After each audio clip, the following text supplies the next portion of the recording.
The moment Caleb Hunter's face flashed across every news channel in America, he knew his carefully hidden past was about to destroy everything he'd built. The rescue that made him a hero would also make him a target. Because 10 years ago, Caleb didn't just walk away from his former life as a covert operative. He ran with secrets that powerful men would kill to keep buried. And now, they knew exactly where to find him.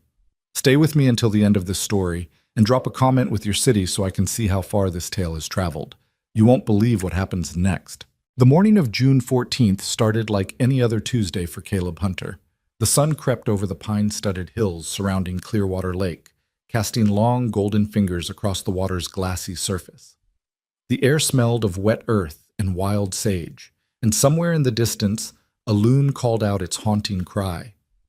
It was the kind of perfect stillness that made you forget the world outside could be cruel. Caleb stood on the rocky shore, watching his 8-year-old son, Jamie, struggle with his fishing rod. The boy's tongue stuck out slightly in concentration, his small hands gripping the cork handle with the fierce determination only children possess. "Dad, I think I'm doing it wrong," Jamie said, his voice carrying that edge of frustration that came right before tears. Caleb waded through the shallow water, his worn boots squelching in the mud. He knelt beside his son, placing his larger, calloused hands over Jamie's smaller ones. "You're doing fine, buddy. Just remember, it's not about forcing it. It's about patience. Feel the line. Let the lake tell you when it's ready." Jamie looked up at him with those wide hazel eyes, his mother's eyes. The resemblance still caught Caleb off guard sometimes, even after 3 years. Sarah had died giving birth to their second child, a daughter who'd lived only 4 hours. The double loss had hollowed him out, left him a shell of the man he'd once been. But Jamie had saved him. Needing to be strong for his son had given Caleb a reason to wake up every morning. "Like this?" Jamie asked, adjusting his grip. "Exactly like that. Now cast. Easy does it." The boy swung the rod back and then forward. The line sailed out over the water, the red and white bobber landing with a satisfying plop about 20 feet from shore. Jamie's face lit up with pride. "I did it!" "You sure did. Now we wait." They stood together in comfortable silence, father and son, the kind of silence that speaks of trust and love deeper than words. Caleb had chosen this place deliberately. Clearwater Lake was 40 miles from the nearest town, tucked away in a forgotten corner of Montana that tourists rarely discovered. It was remote, safe, anonymous. Exactly what he needed. For 10 years, Caleb had been running. Not physically, he'd stopped moving from town to town after Jamie was born, but emotionally, psychologically. He'd built a new life, a quiet life. He worked as a carpenter, fixing porches and building decks for the scattered homesteads around the county. He attended Jamie's school events. He volunteered at the community center. He was by all appearances exactly what he claimed to be, a widowed single father doing his best. Nobody knew about Aegis Group. Nobody knew about the operations in Syria, Yemen, Somalia. Nobody knew about the things he'd done under orders from men whose names never appeared on any official documents. And nobody knew about the encrypted files he'd stolen on his way out. Insurance, he'd called it then. Evidence of war crimes, illegal arms deals, and assassinations that violated every international law on the books. For 10 years, that insurance had sat untouched on a thumb drive buried in a waterproof case beneath the floorboards of his bedroom closet. And for 10 years, Caleb had told himself that Gareth Voss, his former handler and the man who'd recruited him straight out of Army Special Forces, had either forgotten about him or decided he wasn't worth the trouble of hunting down. He should have known better. The sound hit them before they saw it, a high-pitched whine that didn't belong in nature, growing rapidly louder. Caleb's instincts, honed by years of combat and covert work, kicked in immediately.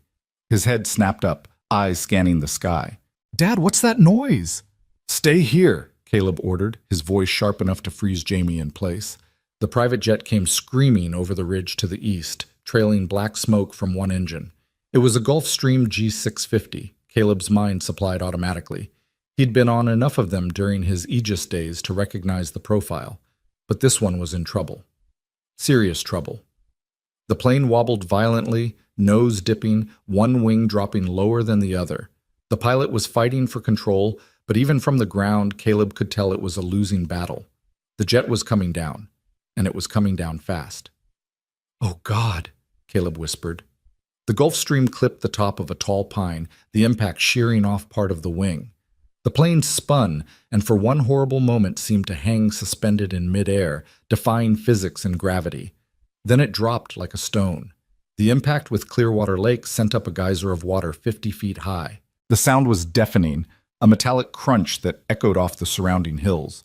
Caleb felt the vibration through his boots, through his bones. "Daddy!" Jamie screamed.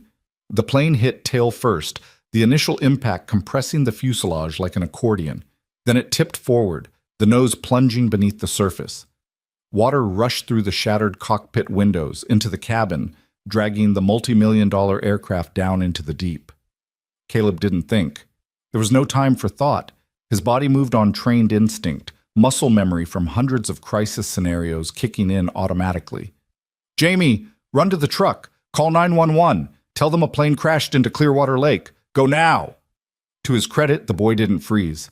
He dropped his fishing rod and sprinted toward the pickup parked 30 yards away on the dirt access road. Caleb was already moving. He kicked off his boots, shedding his heavy flannel shirt as he ran. The water was cold, shockingly cold, fed by snowmelt from the mountain peaks, but he barely felt it. His powerful strokes ate up the distance between the shore and the crash site. The jet was sinking fast. Already, the tail section had disappeared beneath the surface, and water was pouring through the compromised fuselage, pulling it down into the murky depths. Caleb could see movement in the cockpit. At least one person still alive, struggling against their seatbelt. He reached the plane just as the nose began to slip under. Through the spiderwebbed glass of the cockpit, he could see her clearly now, a woman, maybe 40 years old, with dark hair matted with blood. She was conscious but disoriented, her hands fumbling uselessly at the belt buckle. Behind her, in the passenger cabin, he glimpsed two more figures, but they weren't moving. The pilot's seat was empty, either ejected, unlikely in a civilian aircraft, or thrown from the plane during the initial impact. Caleb sucked in a huge breath and dove. The water was even colder beneath the surface, a shocking embrace that tried to squeeze the air from his lungs. He forced himself to ignore it, focusing on the sinking jet. The current created by the descending aircraft tried to pull him down with it, but years of training in water survival kicked in. He angled his body, using the current rather than fighting it, and swam directly toward the shattered cockpit window. His lungs were already burning. In cold water, you had maybe 60 seconds of useful consciousness before hypothermia started to set in. Less if you were exerting yourself. He had to be fast. The woman saw him coming. Her eyes went wide. Brown eyes, he noted distantly, filled with terror and fading hope. She was still fighting the seatbelt, but her movements were becoming weaker, more sluggish. Shock and cold water were shutting her body down. Caleb grabbed the frame of the broken window and pulled himself into the cockpit. Jagged glass tore at his forearms, and he felt the hot sting of his own blood mixing with the frigid water. But he didn't slow down. The jet was nearly vertical now, nose pointing toward the lakebed 80 feet below. In seconds, it would be too deep to reach. He reached across the woman's body and found the seatbelt buckle. It was jammed. The impact had warped the metal mechanism. Caleb's vision was starting to narrow, his lungs screaming for air.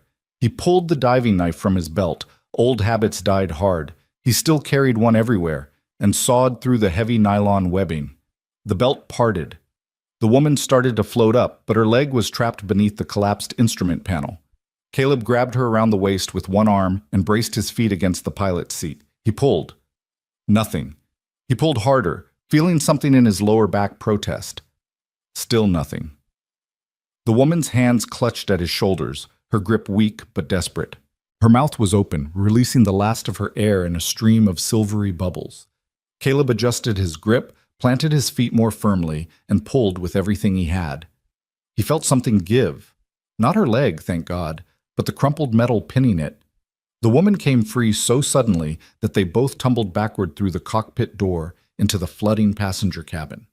His vision was almost gone now, reduced to a narrow tunnel. His body was demanding, screaming, begging for him to breathe. The autonomic urge to gasp was almost overwhelming. But Caleb Hunter had spent years learning to ignore his body's demands. He'd gone 72 hours without sleep in Afghanistan. He'd marched 20 miles on a broken ankle in Somalia.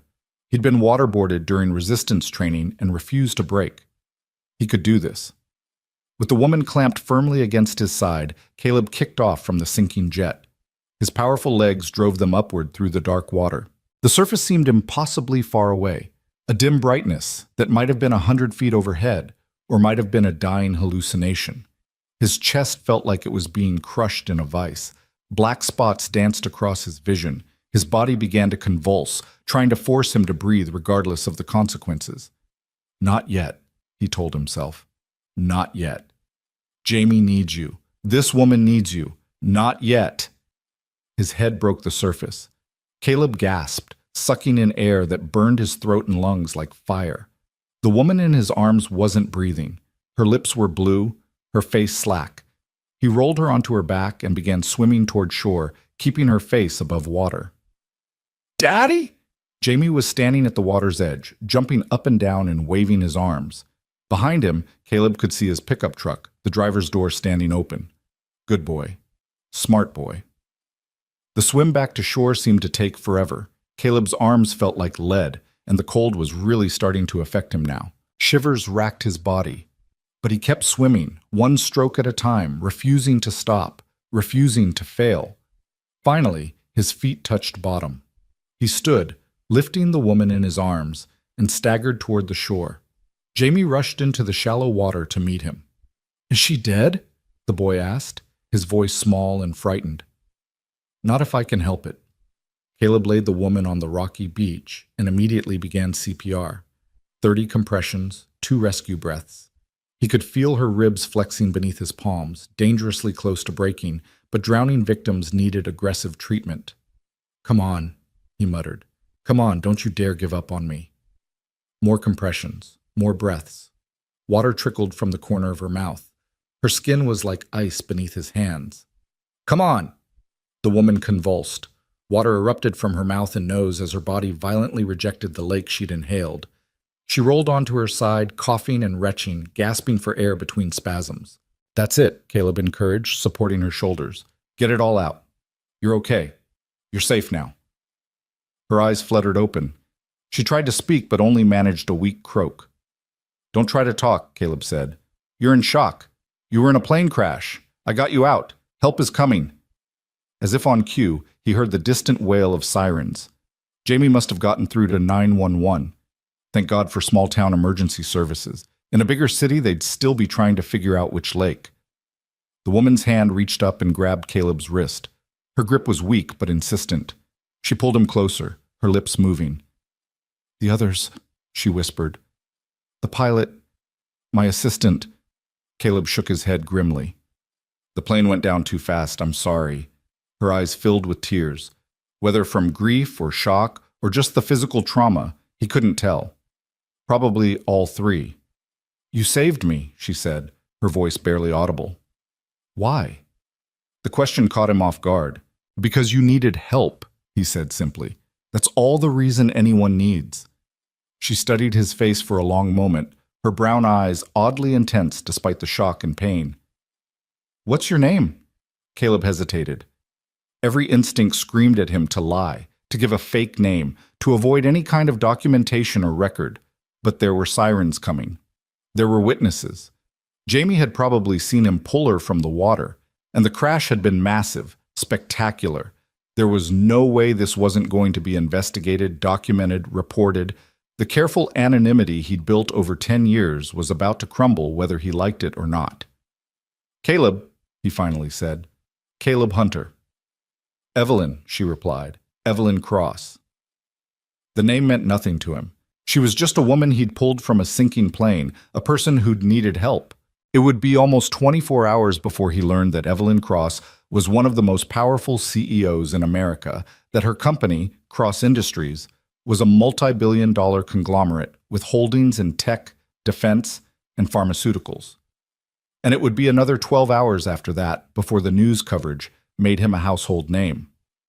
Before Gareth Voss saw his face on CNN, before the past he'd buried came roaring back to destroy the life he'd built. The next 2 hours passed in a blur of emergency responders, questions, and controlled chaos. The first ambulance arrived 16 minutes after the crash. Paramedics swarmed Evelyn, checking her vitals, wrapping her in thermal blankets, starting an IV line. She was coherent enough to answer basic questions, but kept slipping in and out of lucidity.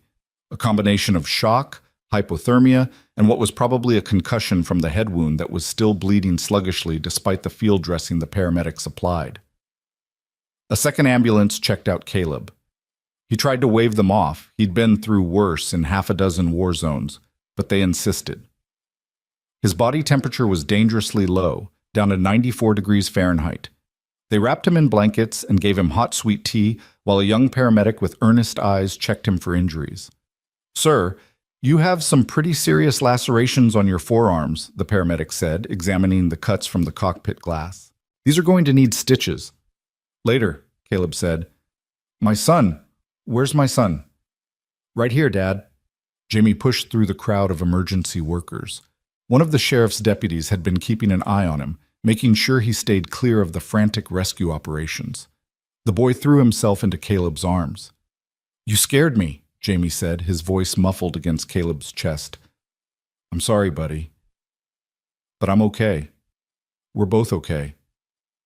You jumped in after her. You went underwater and didn't come back for so long. I thought—" The boy couldn't finish the sentence.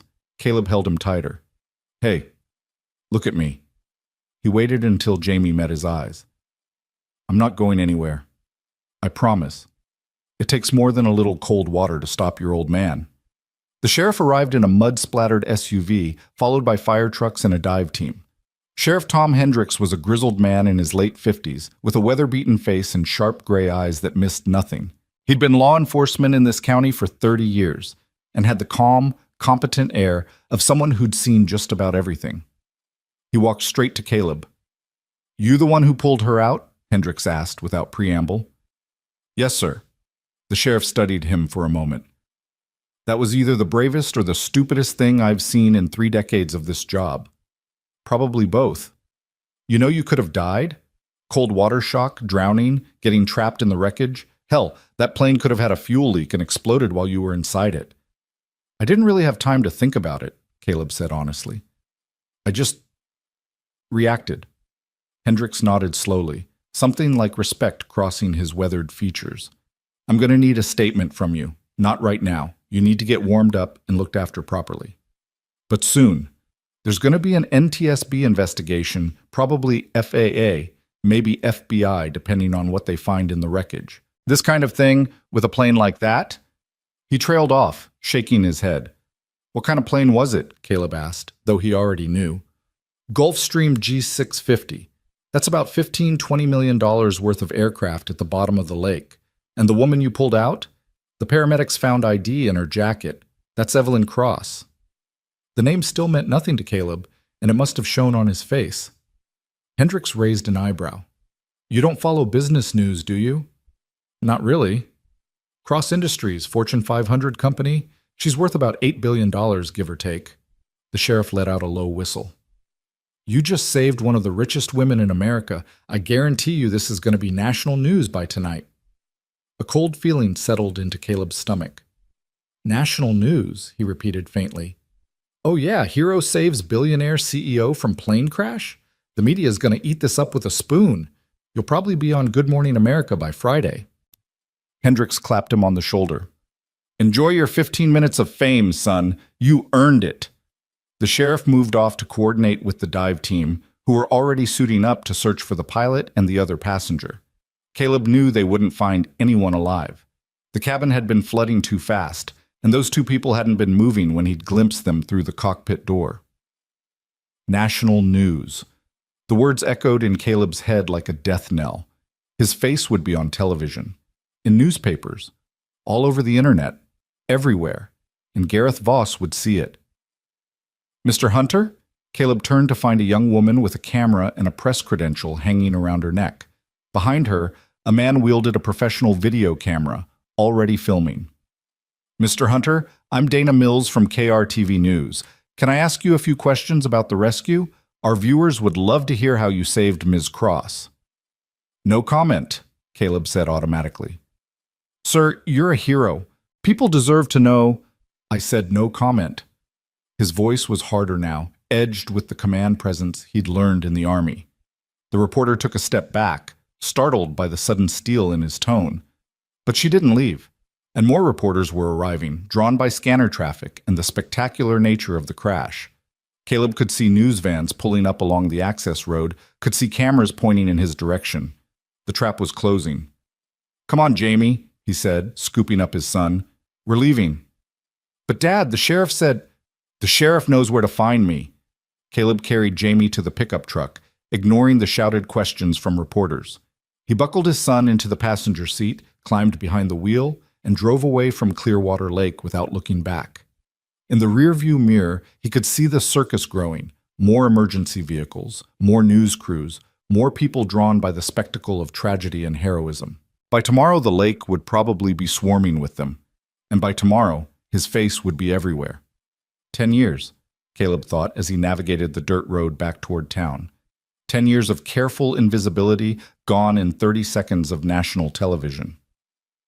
"Dad?" Jamie's voice was small. "Are you mad at me?" Caleb glanced over at his son, surprised. "What?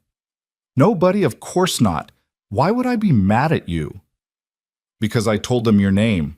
When the 911 lady asked who was there, I told her my name and your name. And then the police asked me lots of questions, and I told them everything because you always say to tell the truth to police officers and teachers. But now you seem upset and—" "Jamie." Caleb reached over and ruffled his son's hair, cutting off the anxious ramble. "You did exactly the right thing. You called for help. You stayed safe. You told the truth. I'm proud of you." "Then why are we leaving?" How could he possibly explain? How could he tell an 8-year-old that his father had a past full of dark deeds and dangerous men? That the simple act of heroism Jamie had witnessed might bring violence down on their quiet life? "Sometimes," Caleb said carefully, "being in the news and having lots of attention can make life complicated. I just like our quiet life the way it is. That's all." Jamie seemed to accept this explanation, or at least decided not to push. He turned his attention to the window, watching the pine forests roll past. Caleb drove in silence, his mind racing through scenarios and contingencies. Maybe it would be okay. Maybe Voss wouldn't see the news coverage. Maybe, even if he did, he'd decided that a decade was long enough, that the files were worthless now, that leaving Caleb alone was less trouble than coming after him. Maybe. But Caleb didn't believe in maybes anymore.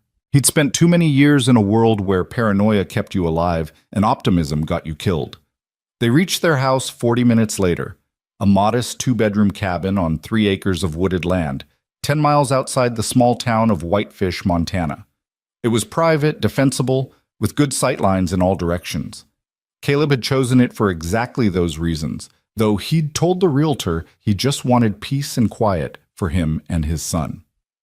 He parked the truck and sat for a moment, staring at the house he'd turned into a home.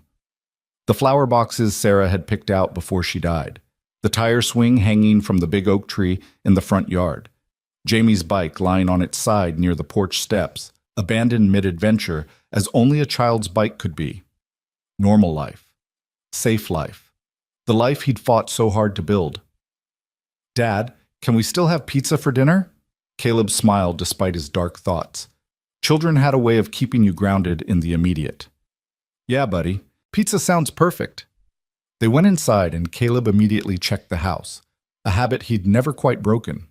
Windows locked, door secure, no signs of disturbance. The small LED light on his security system glowed green, all clear. He started the oven heating for frozen pizzas while Jamie bounded off to his room to play. For a few minutes, Caleb let himself believe that maybe, just maybe, everything would be fine. Then his phone rang. Unknown number. Caleb stared at it for 3 rings before answering. "Hello? Mr. Hunter, this is Rebecca Chan from the Associated Press. I'm writing a story about your heroic rescue of Evelyn Cross this morning. I was hoping you might answer a few questions." "How did you get this number?" "Public records, sir. I wanted to—" Caleb hung up. The phone immediately rang again. Different number. He didn't answer. A text message arrived. "Mr. Hunter, this is CNN. We'd love to have you on our morning show tomorrow to discuss the rescue. Can we arrange a car to pick you up?" Then another. ABC News would like to schedule an interview. And another. Fox News is prepared to offer compensation for an exclusive sit-down. Within 10 minutes, Caleb's phone had received 43 calls and 27 text messages. He turned it off and stood in his kitchen, feeling the walls closing in. It's already started, he thought, and it's only going to get worse. He walked to his bedroom, shut the door, and went to the closet. He moved aside the box of winter clothes on the floor and pried up the loose floorboard. The waterproof case was exactly where he'd left it 10 years ago, gathering dust in the darkness. Caleb opened it and stared at the thumb drive inside. Such a small thing. 4 inches of plastic and electronics. But the files contained within represented dozens of illegal operations, hundreds of deaths, millions of dollars in arms deals that violated international sanctions, and proof that Gareth Voss had ordered all of it. "Daddy?" Caleb almost jumped. He snapped the case shut and slid it back under the floorboard, replacing the board and the box in one smooth motion. When he turned, Jamie was standing in the doorway, his Spider-Man action figure clutched in one hand. "Hey, champ, pizza's almost ready. Are you okay? You look sad." Children saw too much. Caleb forced a smile. "I'm fine. Just thinking about the lady from the plane, hoping she's okay." "She is okay. You saved her." "Yeah, I guess I did."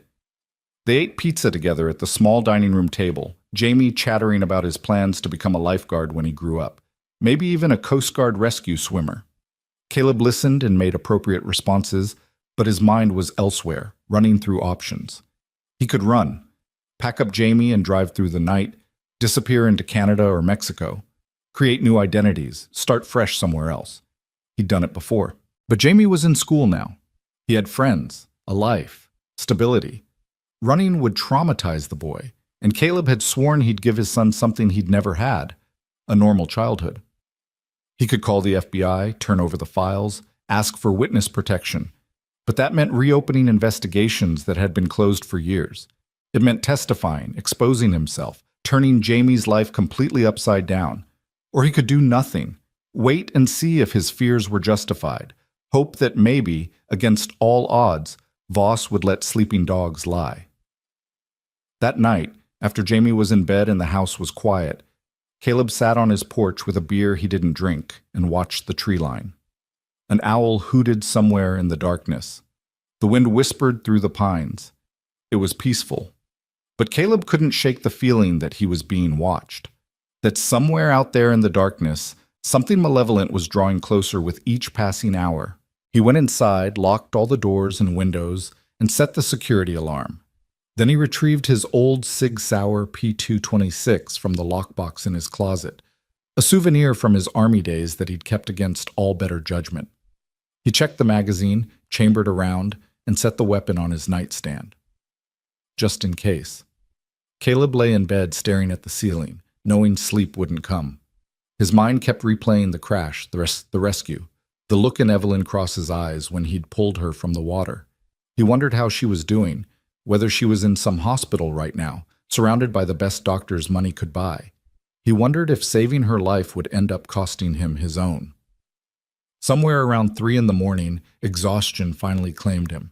He fell into a fitful sleep full of dark dreams, planes falling from the sky, drowning in black water, Jamie calling for him from somewhere he couldn't reach. And Gareth Voss, smiling his cold smile, saying, "Did you really think you could just walk away, Caleb? Did you really think I'd forget?" Caleb woke with a start as dawn light crept through his bedroom window. For a moment, he lay still, trying to convince himself that everything was fine, that his paranoia was just old habits dying hard. Then he heard Jamie scream from the living room, "Dad! Dad! Come quick!" Caleb was out of bed and running before his conscious mind caught up, the pistol in his hand on pure instinct. He burst into the living room, weapon raised, ready for whatever threat had. Jamie was standing in front of the television, pointing at the screen with wide eyes. Not scared, excited. "Dad, you're on TV! You're on TV!" Caleb lowered the gun and stared at the screen. CNN was running footage that must have been shot by someone with a smartphone yesterday. Grainy, shaky, but clear enough. It showed Caleb swimming toward the sinking plane, showed him disappearing beneath the surface, showed him emerging with Evelyn Cross in his arms. The chyron at the bottom read, "Hero Dad saves billionaire CEO from drowning." The dramatic rescue captured on camera yesterday afternoon, the news anchor was saying, shows single father Caleb Hunter, a carpenter from Whitefish, Montana, diving into Clearwater Lake to save Evelyn Cross, CEO of Cross Industries, after her private jet crashed during an apparent mechanical failure. Hunter, a former Army veteran, pulled Cross from the sinking aircraft with seconds to spare. Cross remains hospitalized in stable condition, while Hunter has declined all interviews. This incredible act of heroism has captivated the nation. The segment continued, but Caleb stopped listening. His face was right there, in high definition, for the entire world to see. They were showing his name, his hometown, his military background, information they must have pulled from public records in the past 12 hours. His phone, which he'd turned back on an hour ago, began ringing again. Email notifications started pinging. Social media mentions. People were tagging an Instagram account he'd set up years ago and barely used. The whole world was looking at Caleb Hunter, which meant Gareth Voss was looking at Caleb Hunter. "This is so cool," Jamie said. "Dad, you're famous. Can I tell my friends at school?" "Jamie," Caleb tried to figure out how to respond, but his throat felt tight. A car pulled into his driveway. Then another. Then a van.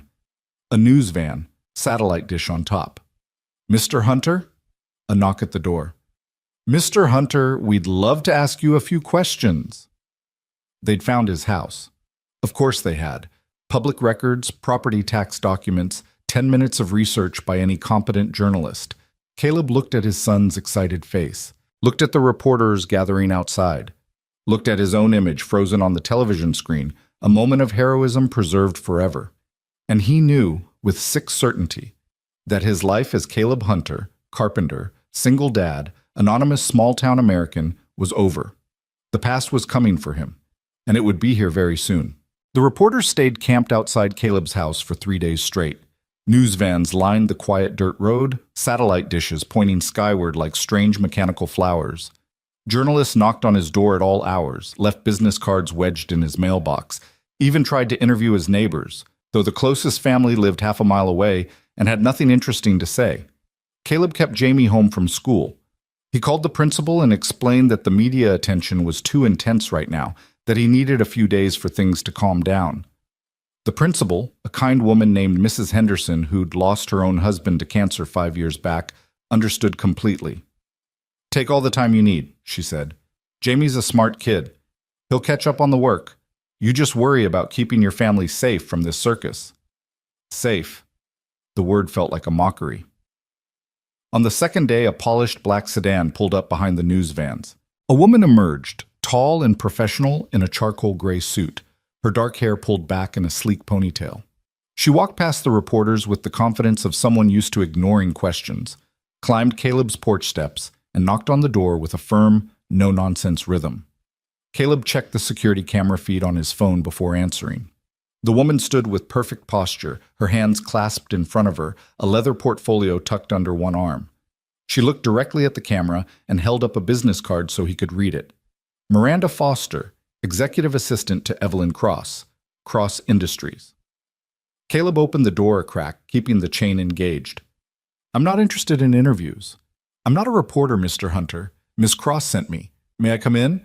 I promise this will only take a few minutes of your time." Behind her, the journalists had noticed the interaction. Cameras were swinging in their direction, and Caleb could hear the rapid-fire clicking of camera shutters.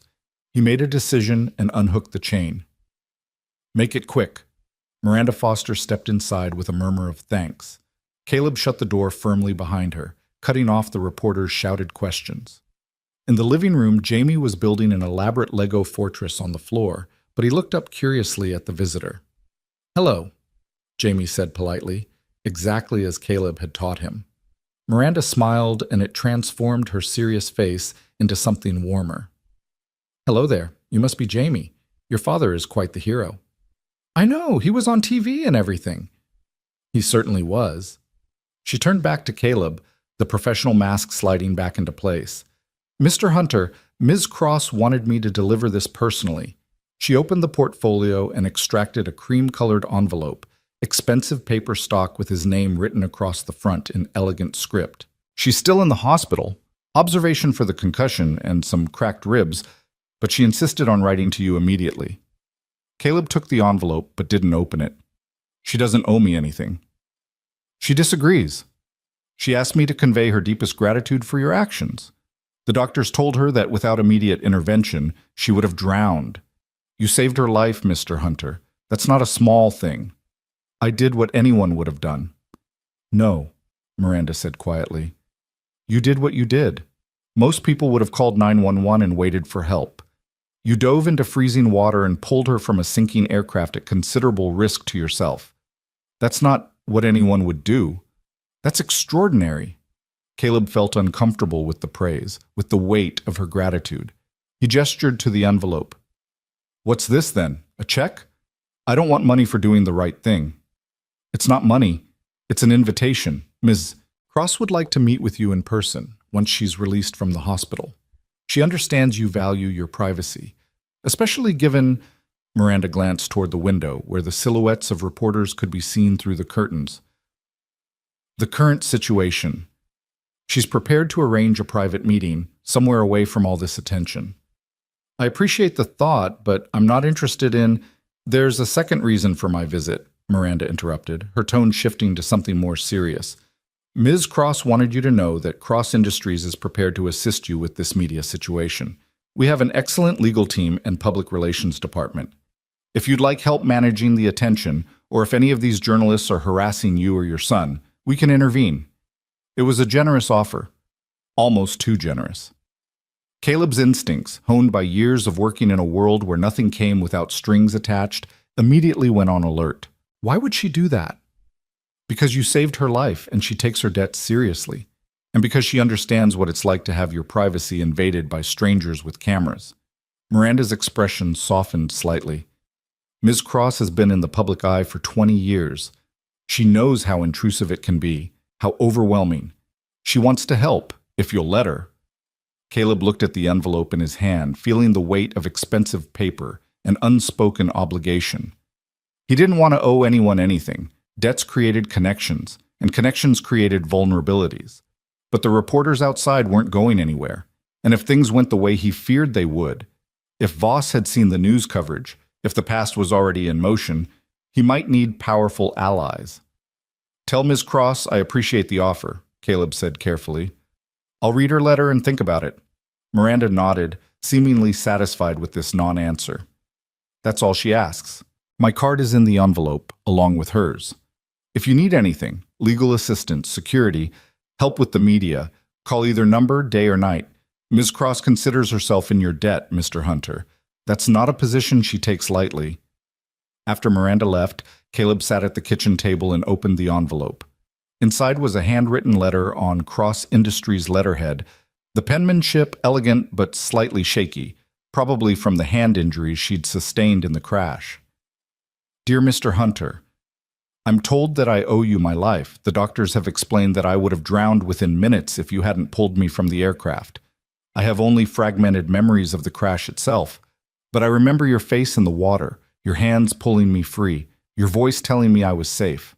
I've spent 20 years building a company, making deals, accumulating what the world calls success. None of it means anything compared to being alive to see another sunrise, to hear another song, to have another chance to make a difference in this world. You gave me that chance. I know you don't want attention or recognition. Miranda tells me you've declined all interview requests, that you're keeping your son home to avoid the media circus.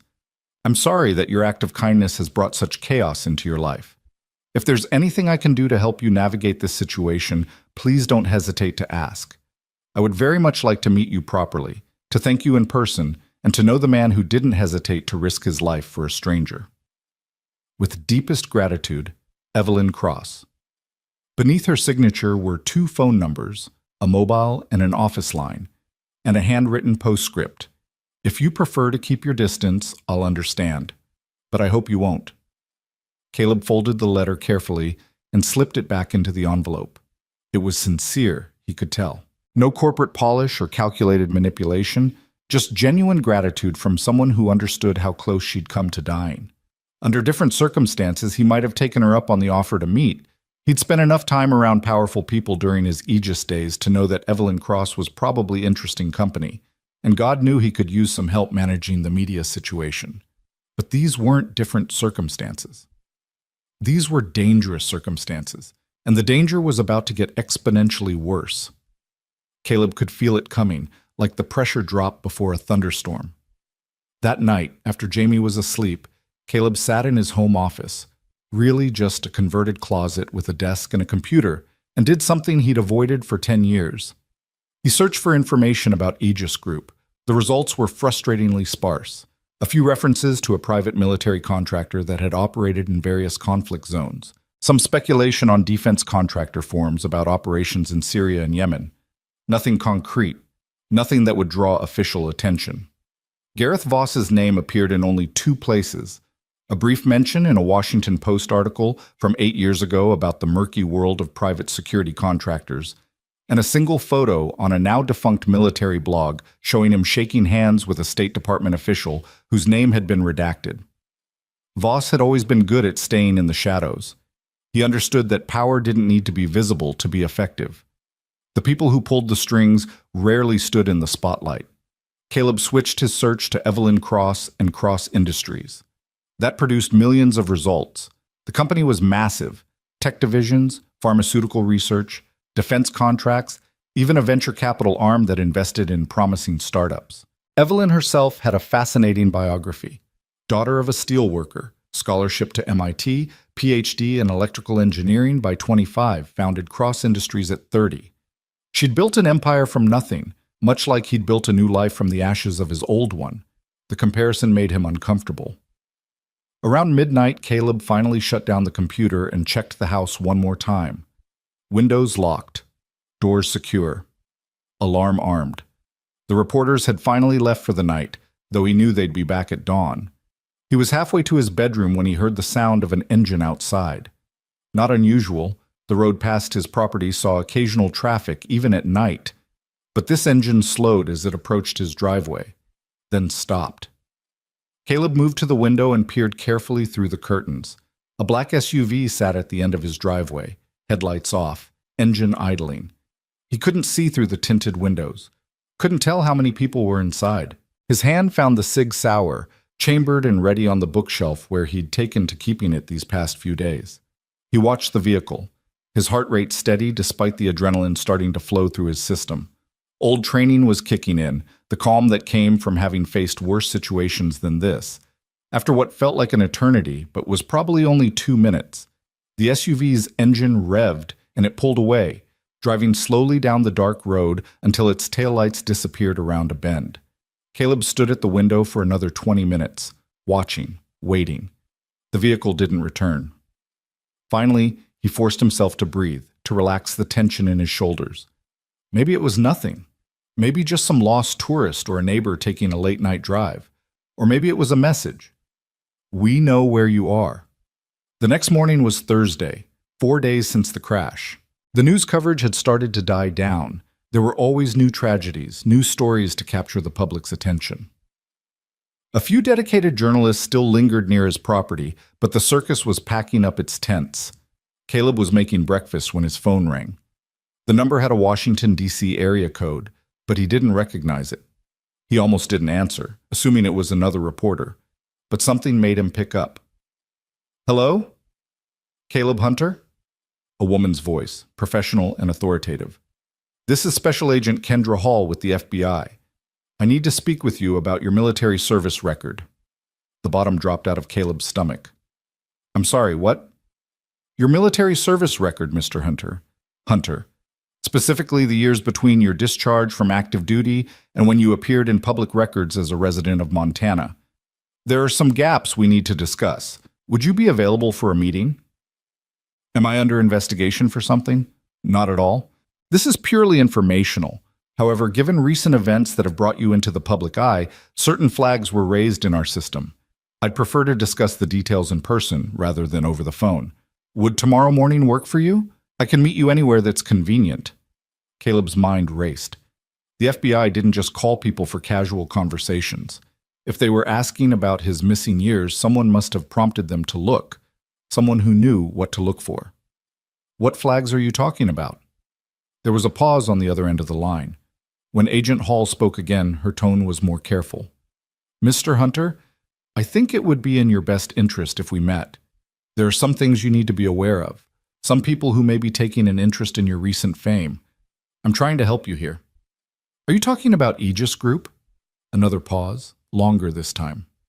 So you do remember. It wasn't a question. Then you understand why we need to talk. Tomorrow morning. There's a diner called Maggie's Place on Route 93, about 15 miles north of your location. 10 a.m. Come alone, and please don't mention this conversation to anyone. She hung up before Caleb could respond. He stood in his kitchen, phone still pressed to his ear, listening to dead air. The FBI knew about Aegis, which meant either they'd been investigating the group independently or someone had pointed them in that direction. Caleb checked on Jamie, who was still sleeping peacefully in his room, one arm flung over his stuffed bear, the covers tangled around his legs the way they always were.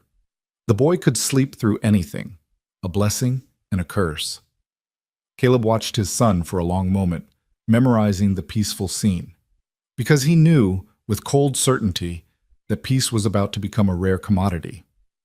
That afternoon, he called Mrs. Henderson at the school and arranged for Jamie to attend a friend's birthday party on Friday evening, an overnight stay, well supervised. He sold it as giving Jamie some normalcy after being cooped up for days. Mrs. Henderson happily agreed to help coordinate it. Caleb needed his son somewhere safe, somewhere away from the house, before he met with the FBI agent, just in case. Friday morning dawned cold and gray, with heavy clouds promising rain. Caleb dropped Jamie off at his friend's house at 8 a.m., watching to make sure the boy was safely inside before he drove away. The mother, a cheerful woman named Beth who taught third grade, had promised to call if there were any problems. Maggie's Place was exactly the kind of diner Caleb had expected. Vinyl booths, checkered linoleum, the smell of coffee and bacon grease, a jukebox in the corner playing country music from the 70s. A handful of locals occupied the counter stools, farmers and truck drivers starting their day with eggs and toast. Agent Kendra Hall was waiting in a back booth, nursing a cup of coffee. She was in her mid-30s, African-American, with sharp, intelligent eyes and the alert posture of someone trained to notice everything. She wore civilian clothes, jeans, a navy blazer, a white blouse, but something about the way she carried herself screamed law enforcement. Mr. Hunter. She gestured to the seat across from her. Thank you for coming. Caleb slid into the booth, hyper-aware of the weight of the pistol concealed at the small of his back under his jacket. He knew carrying it to meet an FBI agent was stupid, but old habits died hard. Let's skip the pleasantries. What do you want? Direct. I can appreciate that. Hall took a sip of her coffee, studying him over the rim of the cup. How much do you know about the current status of Aegis Group? I walked away 10 years ago. I haven't kept up. The organization still exists, though it's even more deeply buried now than when you were active. They've moved most of their operations to Africa and Southeast Asia, staying well away from congressional oversight. But certain people within our government have been concerned about some of their activities. And you're one of those concerned people. I'm part of a task force looking into private military contractors operating outside legal boundaries. Aegis is at the top of our list, has been for 3 years. Caleb felt his pulse quicken but kept his expression neutral. What does this have to do with me? Your name came up in some old operational reports we obtained through a source who used to work for State Department oversight. You were listed as an operative between 2013 and 2015. Then you disappeared from all records for several months before resurfacing in Montana with a new identity. Well, not technically new since Caleb Hunter is your birth name, but you'd been using aliases during your Aegis years. Is there a question in there somewhere? Hall leaned forward, her voice dropping. When you left Aegis, did you take anything with you? Files, documents, recordings, anything that might be of interest to an investigation? So that's what this was about. Caleb had wondered over the years whether anyone in law enforcement even knew the files existed. Apparently someone suspected. Why would I tell you if I did? Because Gareth Voss is going to come for you. Hall's words were blunt, stripping away any pretense. You've been off his radar for a decade, living quietly in the middle of nowhere. But 4 days ago, you became the most famous face in America. Every news outlet in the country ran your story. Your picture has been seen by millions of people, including Voss. Including Voss. Hall pulled out a tablet from her briefcase and tapped the screen a few times, then turned it to face him. These photos were taken 2 days ago at a private airfield outside Baltimore. That's Voss getting off a chartered flight from London. Caleb stared at the image. Gareth Voss looked older than he remembered. There was more gray in his dark hair, deeper lines around his eyes. But the man was still formidable. Tall, broad-shouldered, with the bearing of someone who'd spent decades commanding others. He wore an expensive suit and carried himself with absolute confidence. Hall swiped to the next photo. Voss talking to 3 other men, all of them with the hard look of professional operators. We believe he's assembling a team. We don't know what for, but given the timing, she trailed off meaningfully. You think he's coming after me? I think he's coming after whatever you took from him, and I think he'll do whatever it takes to get it back. Caleb sat back in the booth, his mind processing scenarios. Voss wouldn't make a move in broad daylight, not with the media still paying occasional attention to the hero's story, but at night, in the remote location where Caleb lived, that would be easy. A 3-man team could infiltrate his property, neutralize him, tear the place apart looking for the files, and be gone before anyone knew what happened. What do you want from me, Agent Hall? Cooperation. If you have files that document Aegis's illegal activities, I want them, not for myself, for the task force. We can use them to build a case, to shut down Aegis permanently and put Voss and his associates in prison where they belong. And in exchange? Protection, witness security, a new identity for you and your son, somewhere Voss will never find you, and legal immunity for any actions you took while working for Aegis, provided you testify. It was a good offer. Oh, a smart offer. Everything Caleb should want. But he'd learned not to trust easily, even people with FBI credentials. How do I know you're not working for Voss? How do I know this isn't a setup to find out what I have? Hall didn't look offended by the question. If anything, she seemed to respect the paranoia. You don't. Not for certain. All I can give you is my word and my badge, and the fact that I've spent 3 years of my life trying to bring these bastards down. She reached across the table and placed a business card in front of him. Think about it. But don't think too long. Voss is already in the country, and he's not here for a vacation. Caleb pocketed the card without looking at it. If I decide to cooperate, how does it work? You call the number on that card 24/7. We extract you and your son immediately, get you somewhere safe, and start the debrief. The entire process takes about 48 hours from contact to placement in witness security. That fast? We've been preparing for this possibility ever since your name came up in the investigation. I had hoped to approach you eventually, once we had more evidence. Your heroics just accelerated the timeline. The waitress came by to refill Hall's coffee and ask if Caleb wanted anything. He ordered coffee just to give himself a moment to think. After she left, he met Hall's eyes directly. I need time to consider this. Time is the one thing you don't have, Mr. Hunter. But I understand. You've built a life here. You have a son to protect. These aren't easy decisions. She stood, gathering her tablet and briefcase. My advice? Make your decision soon, because when Voss makes his move, it'll happen fast, and you won't get a second chance.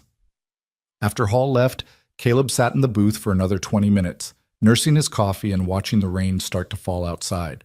The diner was warm and ordinary, full of the comfortable sounds of small-town America. The clatter of dishes, the low murmur of conversation, someone feeding quarters into the jukebox. Normal life. The life he'd fought so hard to protect, and it was all about to come crashing down. Caleb paid for his coffee and drove home through the rain. His property looked different now, viewed through the lens of threat assessment. The trees that provided privacy could also provide cover for an assault team. The long driveway that gave him advance warning of visitors would also make escape difficult if someone blocked the exit. The isolation that had felt like safety now felt like vulnerability. He went inside and immediately checked every room, every closet, every possible hiding place. The house was clear. But for how long? Caleb retrieved the waterproof case from under the floorboards and sat on his bed, staring at it. 10 years of safety, purchased with this insurance policy. But insurance only worked if you were willing to cash it in. His phone buzzed. A text from Beth, Jamie's friend's mother. Just wanted to let you know the boys are having a blast. Jamie asked if he could stay through Saturday night too. They want to go to the lake. Is that okay? Caleb's fingers hovered over the keyboard. Every instinct screamed at him to say no, to go pick up Jamie right now and run as far and fast as possible. But running wouldn't solve anything. Voss would find him eventually, and Jamie deserved better than a life spent looking over their shoulders. That's fine, he typed back. Thanks for keeping him. I'll pick him up Sunday morning. Another day of safety for his son. Another day to figure out what the hell he was going to do. Caleb was making a sandwich he didn't want when he heard the sound of a car engine outside. He moved to the window, hand instinctively moving toward his weapon. But it wasn't an assault team. It was the same black SUV from 3 nights ago, pulling into his driveway in broad daylight. Bold, arrogant. The driver's door opened. A man stepped out, and Caleb's blood turned to ice. Gareth Voss looked exactly like his photo, but seeing him in person, here at Caleb's home, made everything terrifyingly real. Voss stood by the SUV for a moment, looking at the house with an expression of mild interest, as if evaluating property he was considering purchasing. Then he smiled. It was the smile Caleb remembered from a dozen briefings, 100 operations. The smile that said Voss held all the cards and knew it. Caleb's phone rang. He answered without taking his eyes off the window. Hello, Caleb. Voss's voice was exactly as he remembered, smooth, cultured, with the faint trace of a Boston accent. I hope I'm not interrupting anything. I thought it was time we had a conversation. How did you get this number? Please, you know how this works. I've had your number for years. I've always known exactly where you were. I just didn't have a reason to care until you decided to become a television star. Through the window, Caleb watched Voss lean casually against the SUV, phone to his ear, completely relaxed, as if he didn't have a care in the world. What do you want, Voss? I want what you took from me. The files, Caleb. You know which ones I'm talking about. The comprehensive documentation of every operation Aegis ran during your tenure. The ones that contain rather incriminating evidence of activities that certain governments would find very interesting. I don't know what you're talking about. Voss's laugh was soft and genuinely amused. Come now. We're both professionals here. Let's not insult each other with denials. You took the files as insurance when you ran. Smart move, actually. I respected it. As long as you stayed quiet, stayed invisible, the arrangement worked for both of us. And now? Now you've become visible, very visible, which creates problems. Problems for me, problems for the organization, problems for people much more powerful than either of us. Those people are nervous, Caleb. They're wondering if the famous hero might decide to tell his story. They're wondering what other secrets he might reveal. I haven't said anything to anyone. Not yet. But the FBI has been sniffing around Aegis for years. How long before Agent Hall, yes, I know about your meeting this morning, how long before she convinces you to trade those files for protection? Caleb said nothing. Voss already knew too much. Here's the situation, Voss continued, his tone becoming more businesslike. You have something I need. I'm prepared to offer you a choice. Return the files, and you and your son can go back to your quiet life. I'll even throw in some money, $500,000, untraceable, as a gesture of goodwill. You can send your boy to any college he wants. And if I refuse? The smile disappeared from Voss's face. Even through the window, even at a distance, Caleb could see the shift from affable to lethal. Then I take the files anyway, and your son grows up without a father. Don't make this complicated, Caleb. You're outnumbered, outgunned, and I know every move you're going to make before you make it. I trained you, remember? You're threatening a child. I'm stating facts. You have something that belongs to me. I'm going to get it back. The only question is how much damage gets done in the process. Voss paused, and when he spoke again, his voice was almost gentle. You were a good operative, Caleb. One of my best. I don't want to hurt you, but I will if you force my hand. You have 72 hours to decide. After that, we do this the hard way. The line went dead. Voss pocketed his phone, gave the house one last long look, and climbed back into the SUV. He drove away slowly, no rush, no urgency. A man completely in control of the situation, Caleb stood at the window for a long time after the SUV disappeared, his heart pounding, his hands shaking slightly with adrenaline he couldn't release. 72 hours. 3 days to decide between surrender and war. 3 days to figure out how to protect his son from the past that had finally caught up with him. He looked down at his phone, at the business card Agent Hall had given him that morning, now sitting on his kitchen counter. Then he looked at the waterproof case containing the files, sitting on his bed where he'd left it. And he looked at the photo of Jamie on the mantel, his son's gap-toothed smile, his messy hair, his innocent eyes that had never seen violence or fear or the darkness that lived in men like Gareth Voss. Caleb had spent 10 years trying to build a wall between his past and his present. Now that wall had been breached, and he had to make a choice: run, fight, or surrender. None of the options were good, but one of them might be survivable. He picked up his phone and pulled up his contact list. His finger hovered over Beth's number. He could call, tell her there was an emergency, pick up Jamie right now and drive until the tank ran empty. But Voss's words echoed in his mind. I'll even throw in some money, $500,000. That kind of offer meant Voss was desperate, which meant the files were even more valuable than Caleb had realized, which meant they were leverage. Caleb scrolled to a different number, the one Agent Kendra Hall had given him that morning. But he didn't call. Not yet. Instead, he opened his laptop and accessed an encrypted email account he'd set up years ago and never used. He typed a brief message. I have what you're looking for, but I need guarantees for my son's safety before we talk. If you're serious about shutting down Aegis, prove it. I'll be in touch. He sent the email to an address he'd memorized 10 years ago, a dead drop, monitored by someone in the intelligence community who specialized in collecting information on private military contractors. Whether anyone still checked it was another question. But it was worth a try. Then Caleb composed a second email, this one to an encrypted server he'd set up years ago. He uploaded copies of the most damning files, not everything, but enough to serve as a sample of what he had, proof that the insurance policy was real. He set the email to send automatically in 74 hours, unless he logged in and manually canceled it. If Voss tried to take him out, if anything happened to him, the files would automatically go to 3 different news organizations, 2 congressional oversight committees, and the International Criminal Court. A dead man's switch, insurance on top of insurance. Caleb leaned back in his chair, feeling the weight of decisions made and bridges burned. He'd just committed himself to a course of action. No more hiding. No more pretending he could keep his past and present separated. The war Voss had threatened was coming whether Caleb wanted it or not, but he'd be damned if he'd face it unprepared. He spent the rest of the afternoon preparing. He moved the waterproof case to a new location, buried in the woods behind his property, marked with a GPS coordinate only he knew.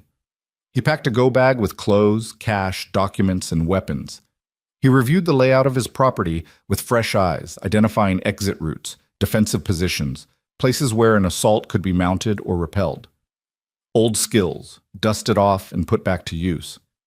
As the sun set and darkness fell over the Montana woods, Caleb stood on his porch and looked out at the trees. The rain had stopped, leaving the world fresh and clean. An owl hooted somewhere in the darkness. The wind whispered through the pines. Peaceful. But the peace was an illusion now. The monsters from his past had found him, and there was no putting them back in the box. Caleb's phone buzzed. A text from an unknown number. Sample received. Very interesting. We should talk. Tomorrow, noon, same location. Come alone. KH Agent Hall had gotten his message somehow, or maybe she'd been monitoring him all along. Either way, she wanted to meet. A second text arrived moments later, this one from a different unknown number. Clock is ticking, Caleb. 68 hours remaining. Don't waste them. G.V. Voss, reminding him of the deadline. Turning the screws. Caleb looked at both messages, then deleted them. Tomorrow, he'd meet with Hall. He'd hear what the FBI was really offering, and he'd make his decision. But tonight, he just wanted to think about his son. About the life they'd built together. About fishing trips and Lego fortresses and bedtime stories. About everything worth fighting for. Because in 72 hours, one way or another, the fight would begin. And Caleb Hunter would be ready. Caleb didn't sleep that night. He sat in his darkened living room with the Sig Sauer on his lap, watching the road through a gap in the curtains. Every set of headlights that passed made his pulse quicken. Every sound in the darkness, an owl's cry, a branch scraping against the roof, the settling of old wood, sent his hand reaching for the weapon. Around 3 a.m, his phone lit up with an incoming call. Unknown number. He let it ring twice before answering. Caleb Hunter. A woman's voice, but not Agent Hall. This voice was hoarse, tired, but unmistakably familiar. Ms. Cross? I'm sorry to call so late. The hospital finally released me this evening, and I've been catching up on, well, everything. Evelyn Cross paused, and Caleb heard the rustle of papers or fabric in the background. Miranda tells me you haven't responded to my letter. I've had a complicated few days. I can imagine. Actually, no, I probably can't imagine. But I wanted to reach out personally because Miranda also tells me there's been suspicious activity around your property. A black SUV, men watching your house. She has people keeping an eye on the media situation, and they notice things that concerned them. Caleb sat up straighter. You're having me surveilled? I'm having the area surveilled. There's a difference. After what you did for me, I felt responsible for the chaos that followed. The media attention, the invasion of your privacy, that's on me. My crash brought all of this into your life. So yes, I've had security monitoring the situation to make sure it doesn't escalate into something dangerous. It already has. Another pause, longer this time. When Evelyn spoke again, her voice was careful. The men in the SUV, they're not reporters, are they? No. Are you in trouble, Mr. Hunter? Caleb's instinct was to deflect, to maintain the fiction that everything was fine. But sitting alone in his dark house, with Voss's deadline ticking down and his son's safety hanging in the balance, the pretense felt pointless. Yes, he said simply. I'm in trouble. Can I help? Why would you want to? You don't know me.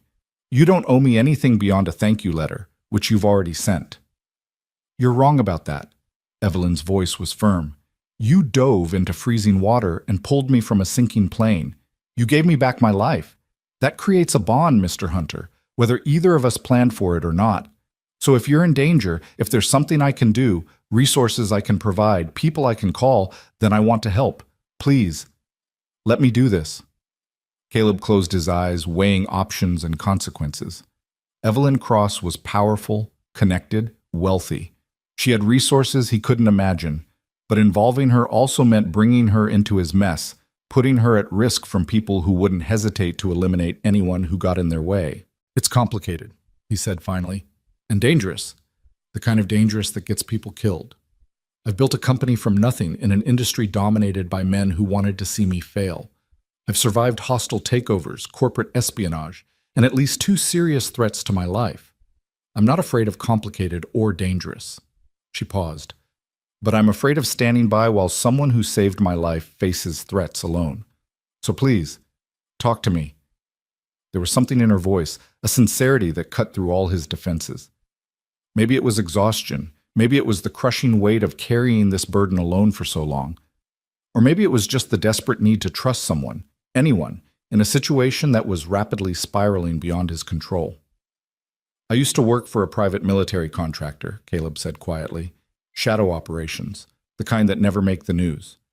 I left 10 years ago and took some insurance with me, files documenting illegal activities. I thought I was safe, thought they'd leave me alone as long as I stayed quiet, but then my face ended up on every television in America. And now they've come to collect. His name is Gareth Voss. He was my handler back then. He gave me 72 hours to return the files or... Caleb trailed off, unable to finish the sentence. Or he'll hurt your son. The words hung in the air between them, stark and terrible. I can't let that happen, Caleb said, his voice rough. Jamie is everything. He's all I have left of my wife, all I have left of the good parts of who I used to be. I'll burn the world down before I let anyone touch him. You won't have to. Evelyn's tone shifted, becoming businesslike and decisive. Where's Jamie now? At a friend's house. Safe, for the moment. Good. Keep him there. I'm going to make some calls. I have a security team, former Secret Service, FBI, military special forces. The best people money can hire. I'll have them at your location within 3 hours. Ms. Cross, Evelyn, and don't argue with me about this. You saved my life. The least I can do is help protect yours."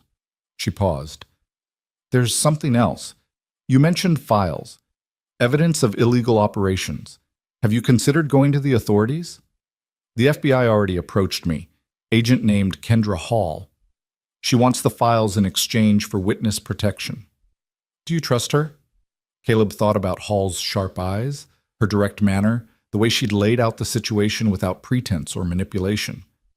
"I don't know, maybe, but trust doesn't matter much when men like Voss are involved. They have resources, connections, people inside law enforcement. Even with FBI protection, I'm not sure Jamie would be safe." "Then we need to be smarter than them. You have leverage, the files. We need to use that leverage to end this permanently, not just postpone it."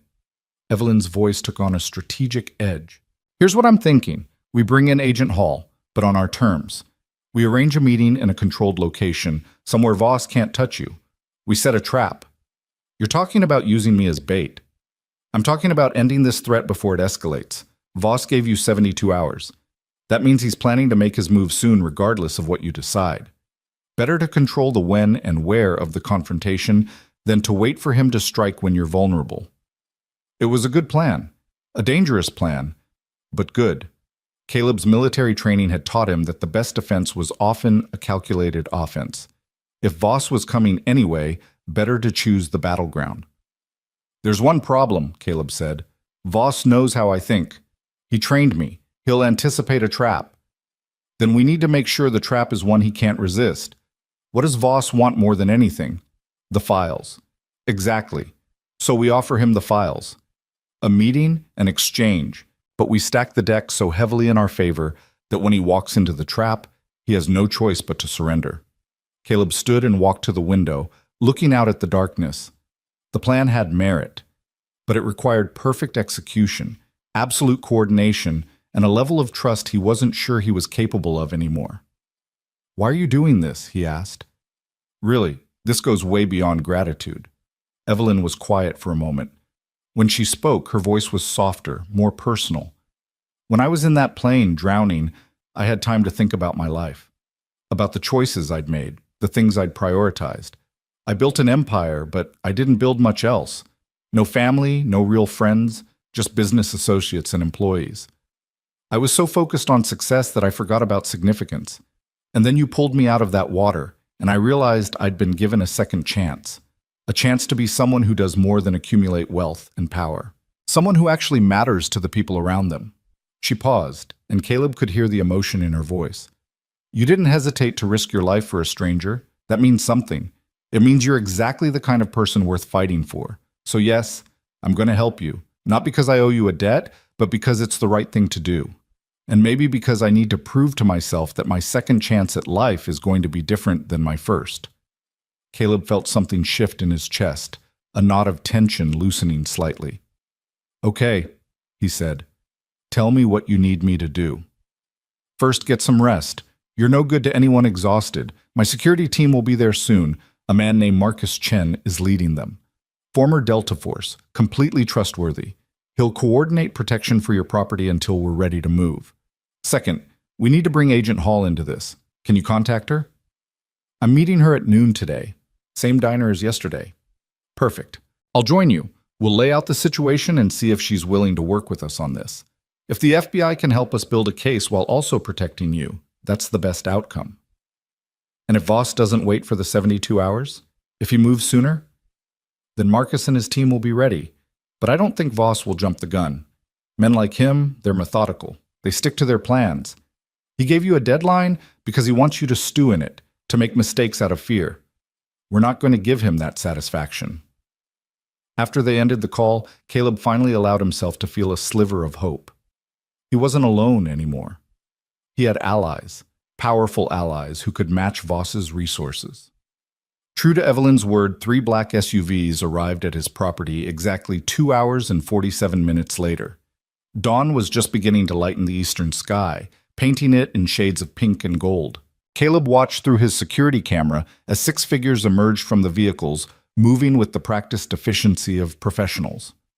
Marcus Chen knocked on the door exactly as the sun crested the horizon. He was a compact man in his late 30s, Asian American, with intelligent eyes and the alert stillness of someone who'd spent years in combat zones. He wore tactical clothing and carried himself with quiet confidence. "Mr. Hunter, Marcus Chen, Cross Industry Security. Ms. Cross briefed me on the situation. May we come in?"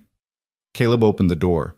Marcus entered first, eyes sweeping the room, cataloging everything. 5 others followed, 3 men and 2 women, all with the same professional demeanor. "We're going to establish a perimeter," Marcus said without preamble. 2-person teams, rotating shifts, thermal imaging, and motion sensors on the access points. Anyone tries to approach this property will know about it long before they get close. "Ms. Cross also arranged for aerial surveillance. We have a drone with night vision capabilities that'll patrol the area after dark." "That seems like overkill." Marcus's expression didn't change. Ms. Cross was very clear about the level of threat. She described your former employer as a highly capable operator with unlimited resources. "In my experience, you can't be too careful with people like that. Besides, we're not just protecting you. Your son comes home eventually, right? We need to make sure this place is locked down before that happens." The casual mention of Jamie made Caleb's protective instincts flare. "My son stays away until this is resolved." "Agreed, but eventually you'll want him back. Our job is to make sure eventually is safe." Marcus gestured to his team. "Do you have a layout of the property? I need to understand the terrain, identify likely approach vectors." They spent the next hour going over Caleb's 3 acres in detail. The wooded areas that could provide cover, the clear sight lines from the house, the single road in and out. Marcus asked intelligent questions and made strategic suggestions, turning Caleb's modest property into something resembling a defensible position. "One more thing," Marcus said as his team dispersed to their assignments. "Ms. Cross told me about the meeting with the FBI agent today. I'll be accompanying you. 2 of my team will maintain security here. The rest will provide mobile support and surveillance. Voss might be watching. If he sees a security detail, he'll know something's up. We'll be discreet, but there's no way Ms. Cross is letting you walk into a meeting without backup, not after what happened yesterday. Her orders were very explicit." Marcus allowed himself a small smile. "Between you and me, I've never seen her this invested in someone's safety. Whatever you did for her, it made an impression." By the time Caleb left for Maggie's place at 11:30, his property looked deceptively normal. But he knew that behind the trees and the vehicles parked strategically along nearby roads, Marcus's team was watching everything. The diner was moderately busy with the lunch crowd, locals, truckers, a family with 2 small children occupying a booth near the window. Agent Kendra Hall sat in the same back booth as yesterday, but this time she wasn't alone. A man in his 50s sat across from her, gray-haired and sharp-eyed, with the bearing of senior law enforcement.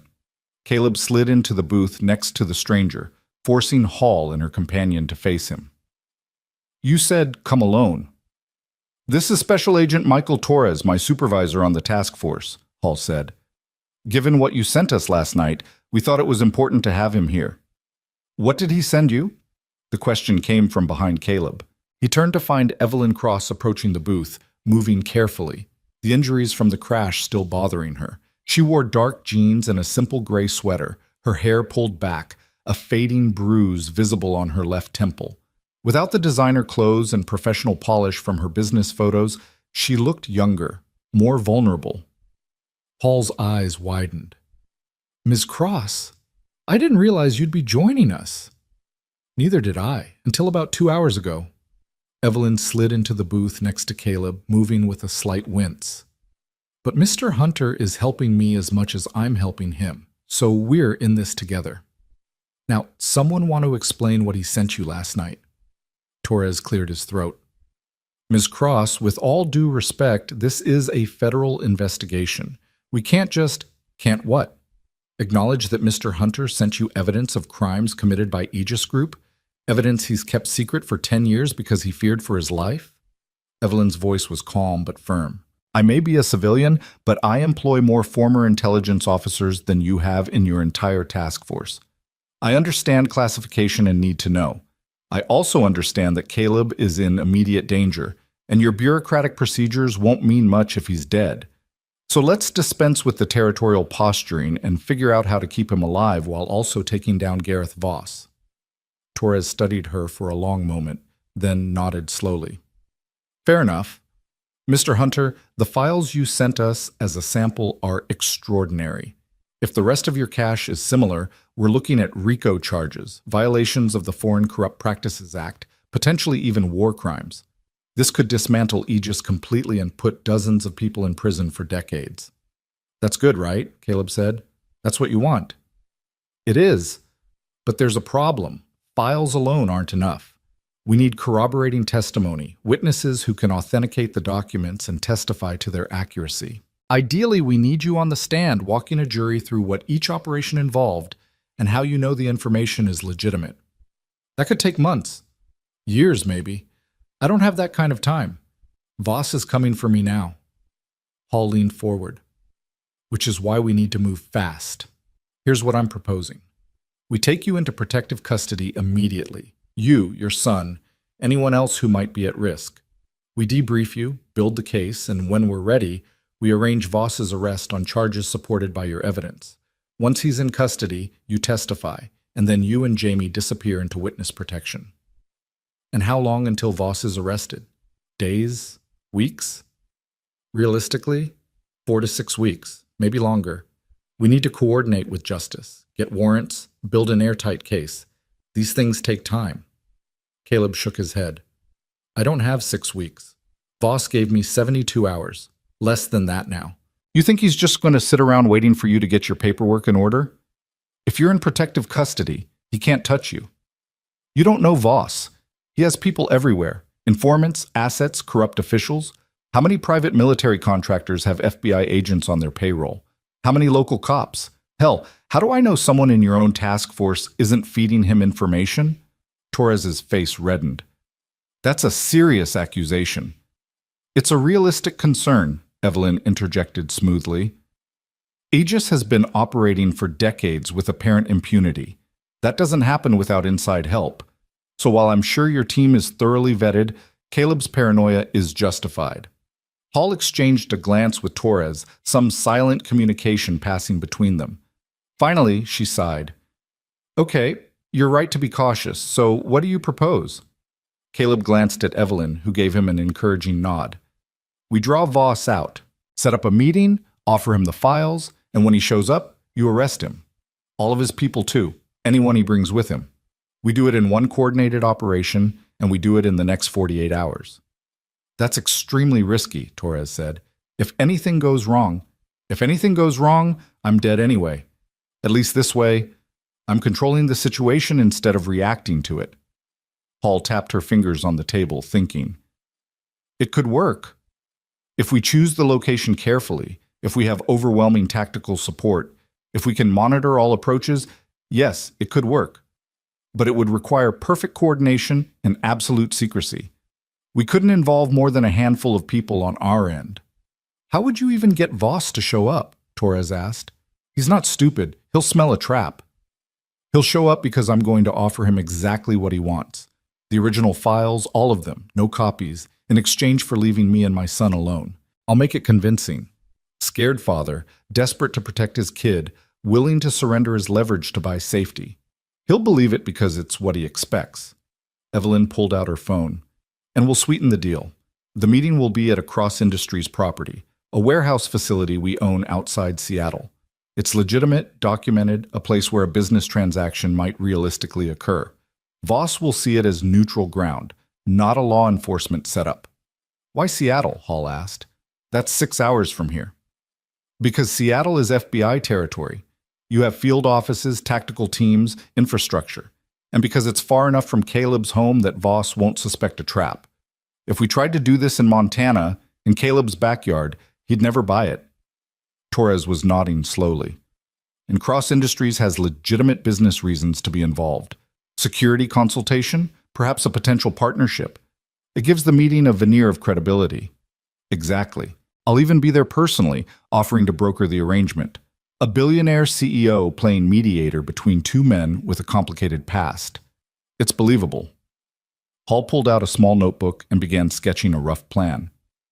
We'd need to stage the warehouse, make it look like an actual business facility, not a trap. Concealed FBI presence, sniper positions on the surrounding buildings, drones for aerial coverage. We locked down the entire area without making it obvious. How many agents? Caleb asked. Minimum 20, probably 30 if we do this right. Hostage rescue team, tactical coordinators, surveillance units, and it all has to be off book until the moment we move. No official paperwork, no warrant requests that might leak. Torres looked uncomfortable. Kendra, that's a lot of risk. If this goes sideways, if Voss gets hurt or gets away, our careers are over, maybe worse. If we do nothing, Caleb dies and we lose the best chance we've ever had to take down Aegis. I'm willing to take the risk. Hall met her supervisor's eyes steadily. Are you? The older agent sat quietly for a moment, weighing consequences and duty. Finally, he nodded. Okay, we do it, but we do it smart. Overwhelming force, perfect intelligence, and we treat Voss like the dangerous operator he is. No cowboy heroics, no improvisation. We plan this down to the last detail. Agreed, Evelyn said. Mr. Chen and his team can provide additional tactical support. They're not law enforcement, but they're extremely capable. If something goes wrong, you'll want them in the mix. Hall looked like she wanted to object, then reconsidered. Fine, but they follow FBI tactical command. I'm not having a shootout because someone went off script. Understood. They spent the next 2 hours planning. Caleb called Voss from a burner phone Marcus had provided, keeping his voice appropriately nervous and defeated. I'll give you the files, all of them, but I want guarantees.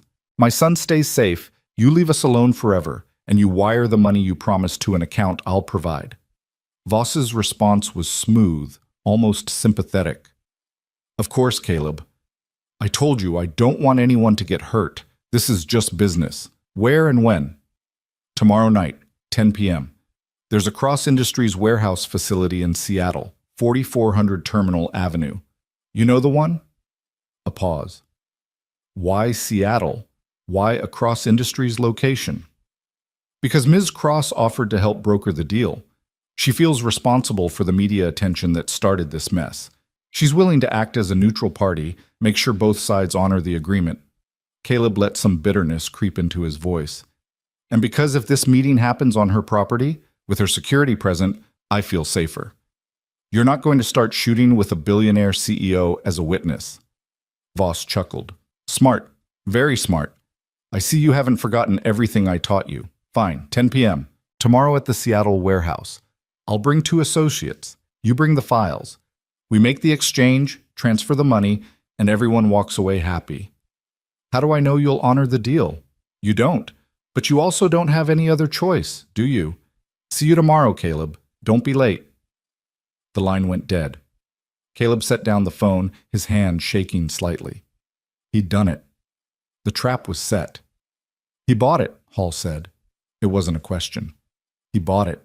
But he's not stupid. He'll scout the location, probably send people ahead to check for surprises. We need to make sure everything looks exactly as it should. We will. Torres pulled out his own phone. I'm activating the tactical team. They'll stage tonight, set up surveillance positions, work out the approach angles. By tomorrow evening, that warehouse will be the most secure location in Washington state. Evelyn stood, wincing slightly.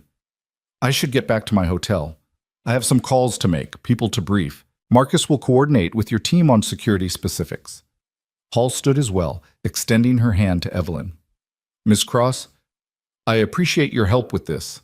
I know involving civilians in an operation goes against protocol, but your resources are making the difference. I'm just glad I can help. Caleb gave me my life back. The least I can do is make sure he gets to keep his. After Evelyn and the FBI agents left, Caleb sat alone in the booth for a few minutes, nursing cold coffee and trying to process what had just happened.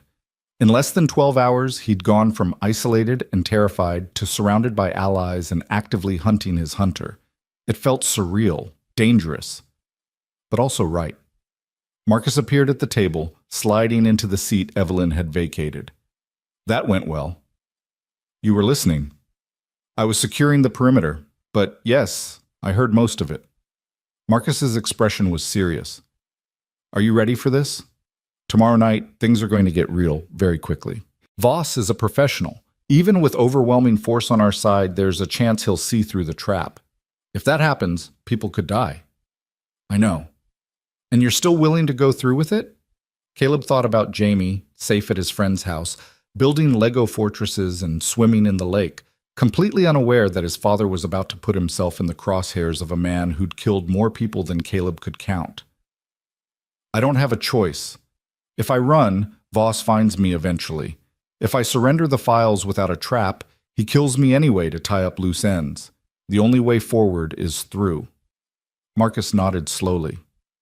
Then let's make sure you survive it. We've got 24 hours to prepare. Let's use them. They drove back to Caleb's property in convoy, 3 SUVs moving in coordinated formation. Marcus spent the drive on the phone with his team and with Hall's tactical coordinators, working out details and contingencies. The rest of that day and all of the next passed in a blur of preparation. FBI agents arrived in unmarked vehicles, setting up surveillance equipment and communications relays. Marcus's team ran security drills, practiced response scenarios, turned the Seattle warehouse into a kill box that Voss would walk into without ever seeing the walls closing in. Caleb spent the time with the files, reviewing their contents with Hall and 2 other agents who specialized in prosecuting private military contractors. They documented everything: dates, operations, payments, names of officials who'd authorized illegal missions. The files were even more damning than Caleb had remembered. "This is incredible," one of the agents said, a young woman named Sarah Park, who'd spent 5 years prosecuting war crimes at The Hague. "With this evidence and your testimony, we could take down not just Aegis, but 6 government officials who authorized these operations. This is career-making stuff." "It's also life-ending stuff if Voss gets his hands on it," Caleb reminded her.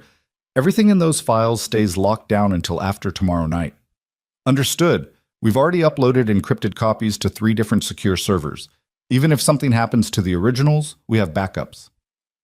That evening, Caleb called Jamie.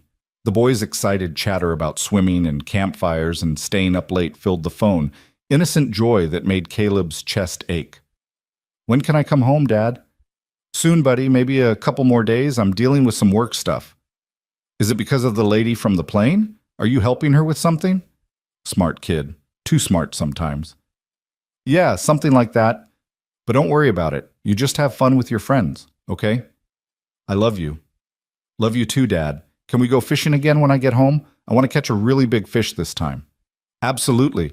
We'll catch the biggest fish in the whole lake." After the call ended, Caleb sat in his quiet house and let himself feel the weight of what was coming. In less than 24 hours, he'd be face to face with Gareth Voss for the first time in a decade. The man who'd recruited him, trained him, turned him into a weapon. The man who'd been willing to threaten a child to protect his secrets. Tomorrow night, it would end, one way or another.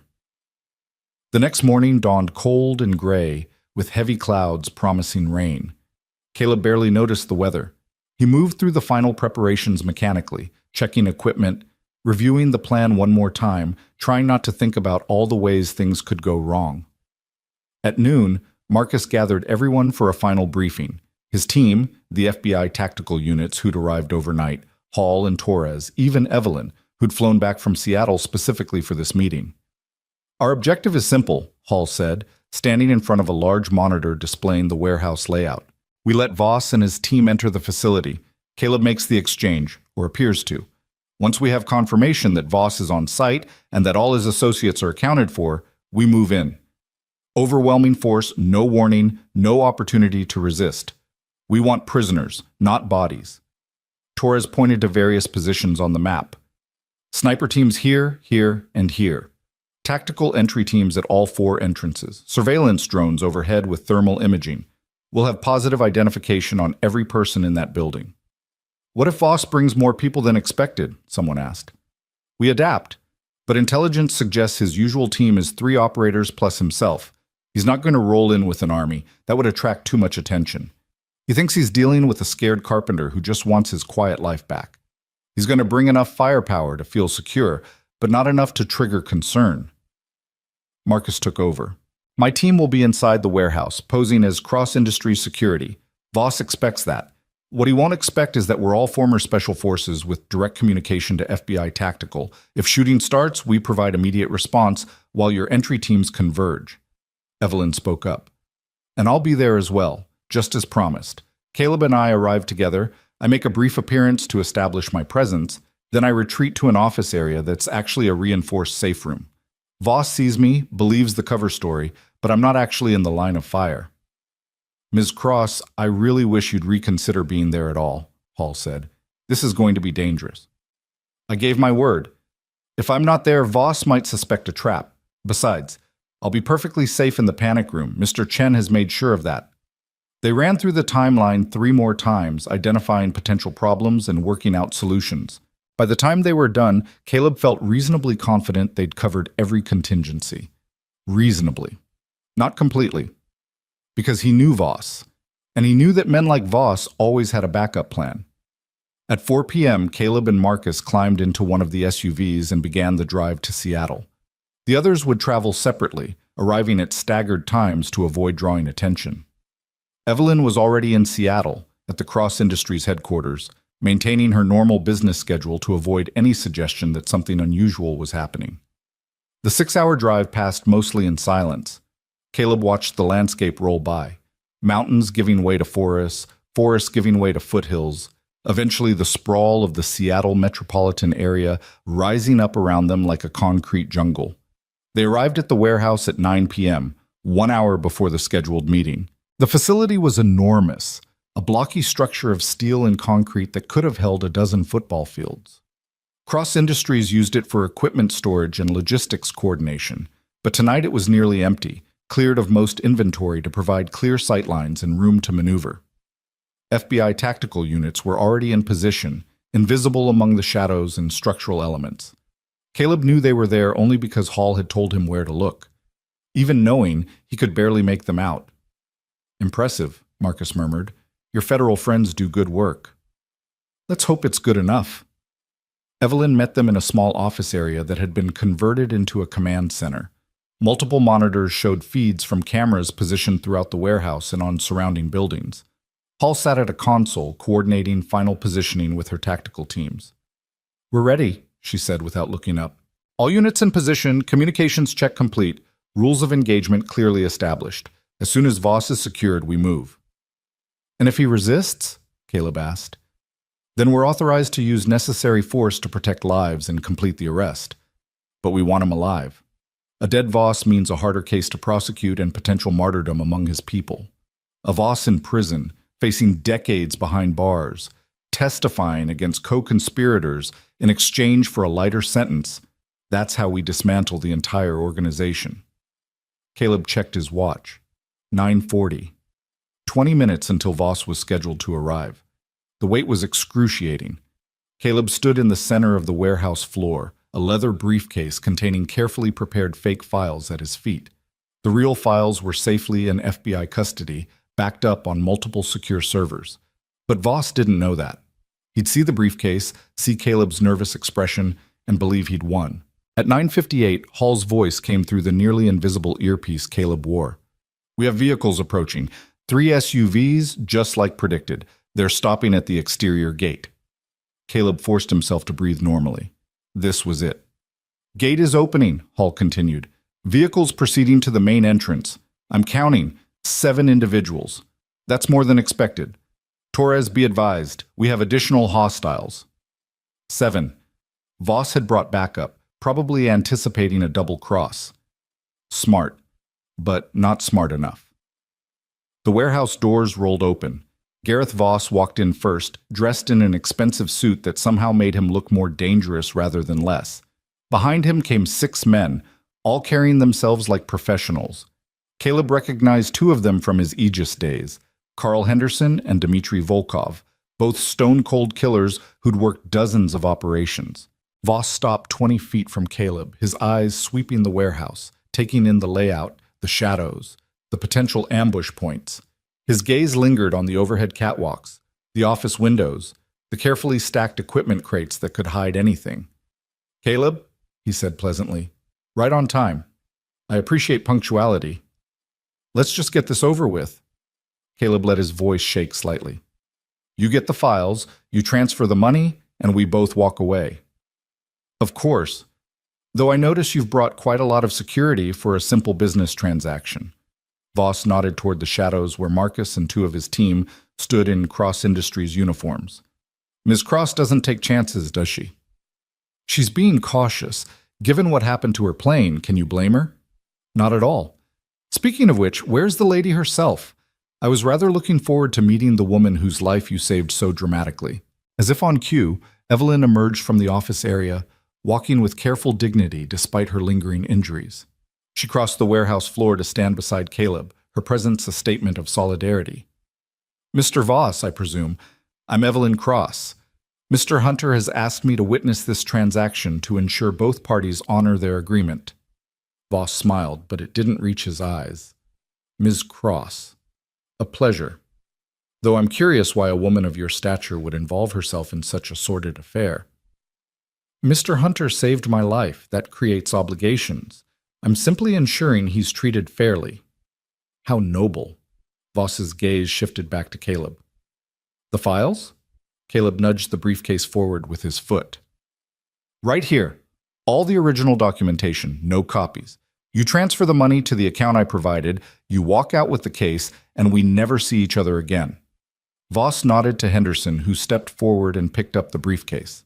He opened it, examined the files inside, checking dates and classifications. After a moment, he looked up and nodded to Voss. Everything appears to be in order, Voss said. He pulled out a phone. I'm making the transfer now, $500,000, as promised. Caleb's own phone buzzed with a notification.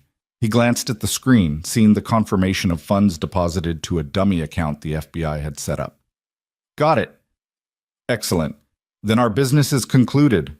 Voss started to turn away, then stopped. Though I'm curious about one thing, Caleb. Did you really think I'd believe this was genuine? Time seemed to slow.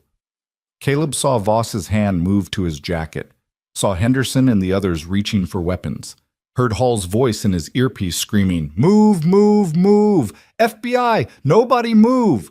The warehouse exploded into chaos. Tactical teams poured in from every entrance, weapons raised, voices shouting commands. Overhead, the sniper teams had Voss and his men in their crosshairs. The trap had been sprung, but Voss was faster than anyone expected. In one smooth motion, he drew a pistol and grabbed Evelyn, yanking her against his body as a shield. The gun pressed to her temple. "Stand down!" he roared. "Everyone stand down or I blow her head off." The FBI teams froze. Hall's voice was tight with controlled panic. "Hold positions. Nobody fire. Voss, let her go. You're surrounded. There's no way out." "There's always a way out." Voss started backing toward one of the side doors, dragging Evelyn with him. "You're going to let me and my men leave, or Ms. Cross dies right here." Caleb saw the calculation in Voss's eyes. The man was serious. He'd kill Evelyn without hesitation if it meant escaping. The training Caleb had spent 10 years trying to forget came flooding back. He saw the angles, the distances, the split-second timing required. He was 15 feet from Voss, too far to rush without getting Evelyn killed. But there was another option. Marcus had given him a weapon before they'd entered the warehouse, a small pistol concealed at his ankle, just in case. Caleb had protested, said he didn't want to be armed, didn't want the temptation to fall back into old patterns. But Marcus had insisted. Now, Caleb was grateful. He caught Marcus's eye across the warehouse floor. The former Delta Force operator gave the tiniest nod, understanding instantly what Caleb intended. "Voss," Caleb said, taking a small step forward. "Let her go. You want me, not her. I'm the one who took your files. I'm the one who betrayed you. Let her go and take me instead." Noble, but stupid. Voss pressed the gun harder against Evelyn's temple. She whimpered, her eyes wide with terror. "You're not in a position to negotiate." "Neither are you." Caleb took another step. "You're surrounded by FBI tactical teams and sniper rifles. You're not getting out of here with her. But you might get out with me, trade hostages. You're more likely to escape with someone trained, someone who knows your protocols." Voss hesitated, considering. In that moment of distraction, Marcus moved. He didn't rush Voss. That would be suicide. Instead, he threw a flashbang grenade that had been concealed in his jacket. The device hit the floor between Voss and the FBI teams, detonating with a blast of light and sound that momentarily blinded everyone. Caleb moved on instinct. He dropped to one knee, pulled the pistol from his ankle holster, and fired 3 shots in rapid succession. Not at Voss, too much risk of hitting Evelyn, but at the ground near Voss's feet, forcing the man to flinch, to move, to break his grip on his hostage. Evelyn dropped, rolling away. Voss stumbled backward, temporarily blinded by the flashbang, his gun hand wavering. FBI tactical teams surged forward. Red laser dots painted Voss's chest from a dozen different angles. Down! Get down, now! Voss made a last desperate choice. Instead of surrendering, he brought his weapon up, aiming at the nearest FBI agent. 4 shots rang out simultaneously from different sniper positions. Voss jerked backward, his gun clattering to the floor. He collapsed, blood spreading across his expensive suit. The warehouse erupted in coordinated motion. FBI agents swarmed Voss's men, who dropped their weapons at the first sight of overwhelming force. Medics rushed to Voss, working frantically to stabilize him. Caleb ran to Evelyn, helping her to her feet. "Are you okay? Did he hurt you?" She was shaking, but managed a weak smile. "I'm fine. That was terrifying. I'm sorry. I'm so sorry you got pulled into this. You saved my life, again." She touched his arm. "We're even now." Hall approached, her face flushed with adrenaline. "Is he alive?" One of the medics looked up. "Yeah, critical condition, but he'll make it. He's going to need surgery." "Good.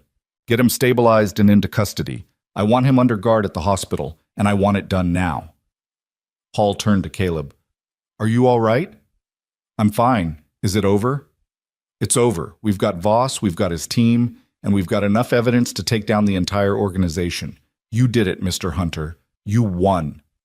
Caleb watched as paramedics loaded Voss onto a stretcher, the man who'd haunted his nightmares for a decade, who'd threatened his son, who'd tried to drag him back into a world of darkness. He looked small now, broken and bleeding, his powers stripped away. It should have felt like victory. And it did, in a way. But mostly, Caleb just felt tired. Tired of running, tired of hiding, tired of being afraid. "What happens now?" he asked. Torres joined them. "Now we process the arrests, secure the evidence, and begin building the case. You'll need to give a formal statement, probably several of them, and eventually you'll testify at trial. But for tonight, you should go home. Get some rest. Be with your son." "Jamie. God, Jamie." Caleb pulled out his phone with shaking hands and called Beth. "Hello?" "Beth. Hi, it's Caleb. Is Jamie still up?" "Actually, yes. The boys are watching a movie. Want me to put him on?" "Please." A moment later, his son's voice filled the line. "Dad, we're watching Star Wars. Can I stay one more night? Please?" Caleb felt tears he hadn't known were there slip down his cheeks. "Yeah, buddy, you can stay. Have fun. I'll pick you up tomorrow." "Okay, love you." "Love you too, more than you'll ever know." After he hung up, Evelyn put her hand on his shoulder. "It's really over." "Yeah," Caleb said softly. "It's really over." They stood together in the warehouse, surrounded by federal agents and evidence of violence. And for the first time in 10 years, Caleb Hunter felt something he'd almost forgotten. He felt free. The cleanup at the warehouse took until 3 in the morning. FBI evidence teams photographed every inch of the scene, collected shell casings, documented the positions of every person involved. Caleb gave his initial statement to 3 different agents, recounting the confrontation from multiple angles, describing Voss's movements, explaining why he'd fired those 3 shots that had changed everything. "You showed considerable restraint," Agent Torres said as they wrapped up the 4th hour of questioning. "Most people in that situation, with a weapon in hand and their enemy right there, they would have taken the shot, gone for center mass. You chose to create an opportunity instead." Caleb stared at his hands, remembering the weight of the pistol, the split-second decision. "I didn't want to kill him. I wanted him to face justice. There's a difference." "There is. And that difference matters, Mr. Hunter. It's the difference between revenge and righteousness, between becoming the thing you fought against and staying true to who you are. They let him leave around 4 a.m. Marcus drove him back to Montana in silence, the highway empty at that hour except for the occasional long-haul truck. Caleb dozed fitfully, his sleep plagued by fractured images, the flash of gunfire, Evelyn's terrified face, Voss's blood spreading across concrete. He woke as they pulled into his driveway, dawn light just beginning to paint the eastern sky in shades of amber and rose. His modest house looked exactly as he'd left it, but somehow different. Smaller, maybe. Or perhaps he was different, and the house had stayed the same. "Get some real sleep," Marcus said as Caleb climbed out of the SUV. "My team will maintain perimeter security for the next 72 hours, just to be safe. After that, the FBI will assess whether there's any residual threat from Aegis Associates." "You think there might be?" Voss was the head of the snake. With him in custody and the files exposed, most of his organization will scatter. But there's always the possibility of true believers, people loyal enough to want revenge. We'll stay vigilant until we're certain. Caleb nodded his thanks and trudged inside. He stripped off his clothes, leaving them in a pile on the bathroom floor, and stood under scalding water for 20 minutes, trying to wash away the residue of violence. But some stains went deeper than skin. He fell into bed without bothering to set an alarm and slept like the dead for 6 hours straight, the first dreamless sleep he'd had in weeks. The sound of his phone ringing yanked him back to consciousness. Caleb fumbled for it, squinting at the screen. Agent Hall. "Hello? Mr. Hunter, sorry to wake you, but we've had a development I thought you should know about immediately. Voss made it through surgery. He's conscious and he's talking." Caleb sat up, suddenly wide awake. Talking? About what? Everything. The moment he realized he was facing life in prison, maybe even the death penalty for threatening Ms. Cross, he started naming names. He's given us locations of Aegis facilities, identities of government officials who authorized illegal operations, financial records, offshore accounts. He's burning down the entire organization to save himself. That's good, right? That's what you wanted. It's better than good. It's extraordinary. With his testimony and your files, we're looking at indictments for at least 40 individuals, including 2 sitting senators, a retired general, and half a dozen State Department officials. This is going to be the biggest scandal in private military contracting since Blackwater. Hall paused. There's more. Voss specifically mentioned you. Caleb's stomach tightened. What did he say? He said you were the only operative who ever walked away from Aegis with a conscience intact. He said most of his people either became monsters or broke under the weight of what they'd done, but you managed to stay human. He called it your greatest strength and your most dangerous weakness. I'm not sure if that's a compliment or an insult. Neither is he, I think, but it tells me something important about you, Mr. Hunter. It tells me you made the right choice 10 years ago when you took those files and ran, and you made the right choice this week when you decided to fight instead of hide. After Hall hung up, Caleb sat on the edge of his bed and tried to process the information. Voss was cooperating. The entire corrupt apparatus he'd helped build was being systematically dismantled. Justice, real justice, was finally coming for the people who'd operated in the shadows for so long. It should have felt satisfying, triumphant even. But mostly, Caleb just felt hollow. Because justice for the past didn't erase what had been done. It didn't bring back the people who died in those illegal operations.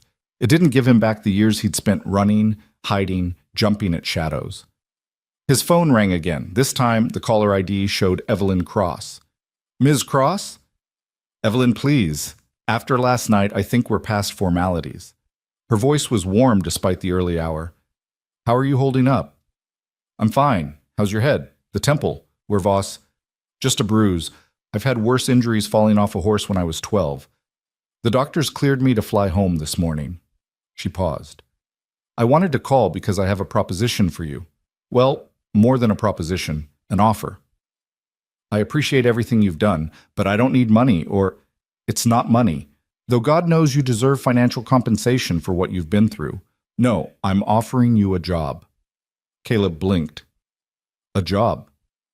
"Head of personal security for Cross Industries. You'd oversee my protection detail, coordinate with facility security teams, assess threat levels, manage risk. It's a position I've been meaning to fill for years, but I never found anyone I trusted enough. After this week, After seeing how you handle pressure and make decisions under fire, I can't think of anyone better qualified. I'm not qualified. I was a soldier and then a covert operative. I'm not a corporate security professional. You're exactly what I need. Someone who understands real threats, not just theoretical ones. Someone who knows how to protect people without turning their lives into prisons. Someone with integrity, who won't be corrupted by power or money. Evelyn's tone became more serious.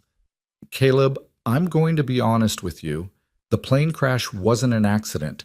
The NTSB found evidence of tampering with the fuel system. Someone tried to kill me and they nearly succeeded. I need security I can trust absolutely. You've already saved my life twice. I'd like to hire you to make sure there isn't a third time. The revelation about the crash being sabotage sent cold fingers down Caleb's spine. Have they identified who was responsible? Not yet, but the investigation is ongoing, and it's connected to some business rivals I've made over the years. People who see cross industries as a threat to their own interests, which is why I need someone like you. Caleb walked to his window and looked out at the pine forest surrounding his property. He'd built a quiet life here, a safe life. The job Evelyn was offering would mean travel, exposure, returning to a world where threats were constant and vigilance was survival. But it would also mean purpose, security for his son, the ability to protect someone who'd already proven herself worth protecting, and maybe, just maybe, a chance to use his skills for something good instead of running from something bad. I have a son, he said finally. Jamie is my priority, always. Any job I take has to accommodate that. Of course. We'd relocate you to Seattle, set you up in a house near good schools, provide whatever support you need. Jamie would have access to the best education, the best health care, a trust fund for college, and your schedule would be flexible enough to attend his soccer games and school events. I have no interest in separating a father from his son, Caleb. I'm offering you a life, not just a job. Can I think about it? Take all the time you need, though I should mention the salary is $250,000 a year, plus benefits, housing allowance, and a signing bonus. I believe in compensating people appropriately for their skills and loyalty. After they said goodbye, Caleb set his phone down and rubbed his eyes. $250,000. That was more than he'd made in the last 5 years combined as a carpenter. It would change everything for Jamie. The schools he could attend, the opportunities he'd have, the security of knowing his father could provide for him without struggling. But it would also mean leaving this place. The quiet cabin, the lake where they fished, the small-town community that had accepted them without questions. Starting over, again, in a new city with new challenges. The decision would have to wait. Right now, he needed to pick up his son and start rebuilding their normal life, or whatever passed for normal after the week they'd just survived. Caleb showered, dressed, and drove to Beth's house. Jamie burst out the front door before Caleb even got the truck fully stopped. His face lit up with the uncomplicated joy of an 8-year-old who'd spent 3 days having the time of his life. Dad! Dad! We went to the lake and I caught a fish this big. Jamie held his hands apart in the universal gesture of exaggerated fish size. Well, maybe not that big. Not that. But it was still pretty big. And we roasted marshmallows, and Tommy's dad told us ghost stories, and I wasn't even scared. Caleb scooped his son into a hug, breathing in the smell of lake water and kid shampoo and innocence. Sounds like you had an amazing time. The best. Can I go back next weekend? We'll see. We've got some things to figure out first. Beth appeared on the porch, smiling. He was an absolute angel. You're welcome to leave him here any time. Thanks for taking such good care of him. I really appreciate it. Of course. Though I have to ask, I saw on the news that there was some kind of FBI operation in Seattle last night. Something about arrests related to a private military contractor. The reporter mentioned your name. Caleb's stomach sank. Of course the media had picked up the story. A shootout in a warehouse involving a billionaire CEO and the man who'd recently saved her life. That was exactly the kind of sensational story news outlets lived for. It's complicated, he said carefully, but it's over now. Everyone's safe. Beth studied him with the knowing look of someone who'd survived her own tragedies. If you need to talk, or if Jamie needs anything, you call me, okay? We look out for each other in this town. The drive home was filled with Jamie's chatter about his adventures. Caleb let the boy's words wash over him, asking questions at appropriate moments, laughing at the funny parts. But his mind was elsewhere. How much of the truth should he tell Jamie? How did you explain to an 8-year-old that his father's past had caught up with them, that dangerous men had threatened their lives, that everything was different now even if it looked the same? They were pulling into the driveway when Jamie finally ran out of stories and noticed the black SUV parked near the tree line, Marcus's security team still maintaining their watch. "Who are those people, Dad?" "Just some security guards. They're making sure our house is safe." "Safe from what?" "From anything bad. But don't worry about it, okay? They're the good guys." Jamie seemed satisfied with this explanation, his attention already shifting to more important matters like whether they could have pizza for dinner. That evening, after Jamie was fed and bathed and tucked into bed with his stuffed bear, Caleb sat on the porch and watched the stars emerge in the darkening sky. Marcus appeared from the shadows like a ghost, moving with the silent grace of someone who'd spent decades in the field. "We're pulling out tomorrow morning," Marcus said without preamble. "FBI assessment is that with Voss in custody and his organization collapsing, there's minimal residual threat. You should be safe here." "Should be?" "Nothing's ever certain in this business, but the odds are good. Most of Aegis's people are scrambling to cover their own asses right now.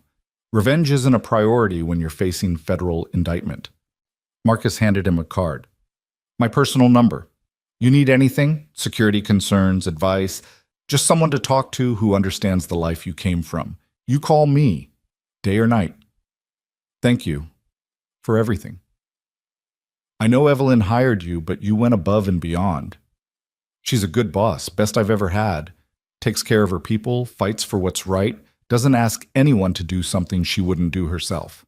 If you're smart, you'll take the job she offered. You know about that? She asked my opinion before making the offer. I told her you'd be perfect for it. You've got the skills, the integrity, and most importantly, you understand that security isn't about building walls. It's about managing risks while still letting people live their lives. That's rare." After Marcus left, Caleb sat in the darkness and thought about futures. The safe option was to stay here, keep his head down, return to his carpentry work and his quiet existence. But safety was an illusion. This week had proven that. The past could always find you, no matter how well you buried it. The brave option was to accept Evelyn's offer, to step into a role where he could use his skills to protect someone who genuinely deserved protection, to give Jamie opportunities and security and a future brighter than anything Caleb could provide on a carpenter's salary. But bravery required trust. Trust that Evelyn's motives were genuine. Trust that Cross Industries wasn't just another organization that would use him and discard him. Trust that he could build something real in Seattle without the shadows of his past consuming him. His phone buzzed. A text from Agent Hall. "Need you at FBI field office tomorrow, 10 a.m. Formal deposition for Voss case. Bring lawyer if you want one." Another text followed immediately after, this one from a number he didn't recognize. "Mr. Hunter, this is Robert Caldwell, attorney for Cross Industries. Ms. Cross asked me to reach out regarding legal representation for your upcoming FBI proceedings. I'd be happy to review any documents and accompany you to meetings. No charge. Consider it part of the employment offer." Caleb had to smile at that. Evelyn was nothing if not thorough. She was already taking care of him, already proving that her offer came with genuine support and resources. He typed a response to the lawyer. "Thank you. Yes, I'd appreciate representation. Can we meet tomorrow at 8 a.m. before the FBI appointment?" The reply came within seconds. "Absolutely. I'll send you my office address. See you then." The next morning, Caleb dropped Jamie at school, the boys' first day back after the extended absence.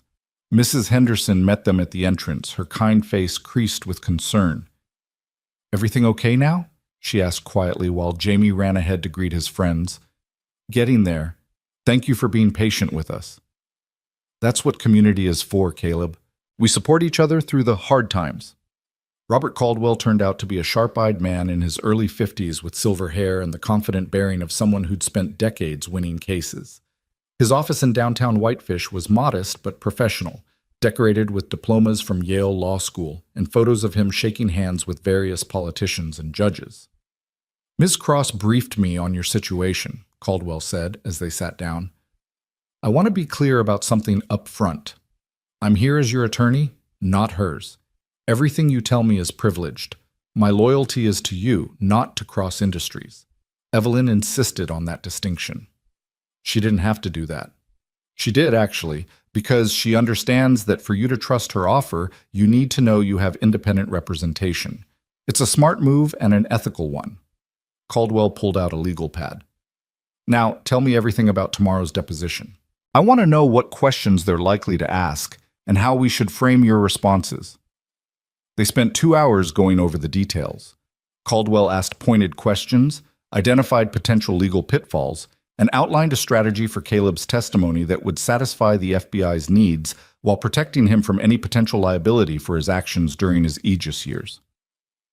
"The key is the immunity agreement Agent Hall mentioned," Caldwell explained. "We need that in writing before you testify about anything operational. Once we have immunity, you can be completely forthcoming. But without it, we need to be more careful about certain details." The FBI field office in Missoula was a bland government building that could have been anywhere in America. Beige walls, fluorescent lighting, that particular smell of old coffee and bureaucracy. Hall met them in the lobby and escorted them to a conference room where Torres and 2 other agents Caleb didn't recognize were waiting. The deposition lasted 6 hours. They took him through his entire history with Aegis, how he'd been recruited, what training he'd received, which operations he'd participated in. Caldwell interjected occasionally, clarifying questions or objecting to lines of inquiry that strayed too close to self-incrimination. But mostly, Caleb just told the truth. He described operations in Syria where they'd eliminated targets without proper authorization, missions in Yemen that had resulted in civilian casualties, arms deals in Somalia that had violated UN sanctions. He walked them through the organizational structure of Aegis, identified key players, explained how Voss had insulated the leadership from accountability, and he told them about the moment he'd realized he couldn't do it anymore. A mission in Afghanistan where they'd been ordered to eliminate a village elder suspected of harboring Taliban fighters. Caleb had done reconnaissance and discovered the man was actually helping the U.S. military identify insurgents. When he'd reported this to Voss, he'd been told to complete the mission anyway. The client wanted it done, and client wishes overrode ground truth. Caleb had refused. It was the first and only time he'd disobeyed a direct order. Voss had been furious, threatened him with consequences. That night, Caleb had started copying files, building his insurance policy, planning his escape. "I knew if I just left, they'd hunt me down," Caleb said. "So I took the files as leverage.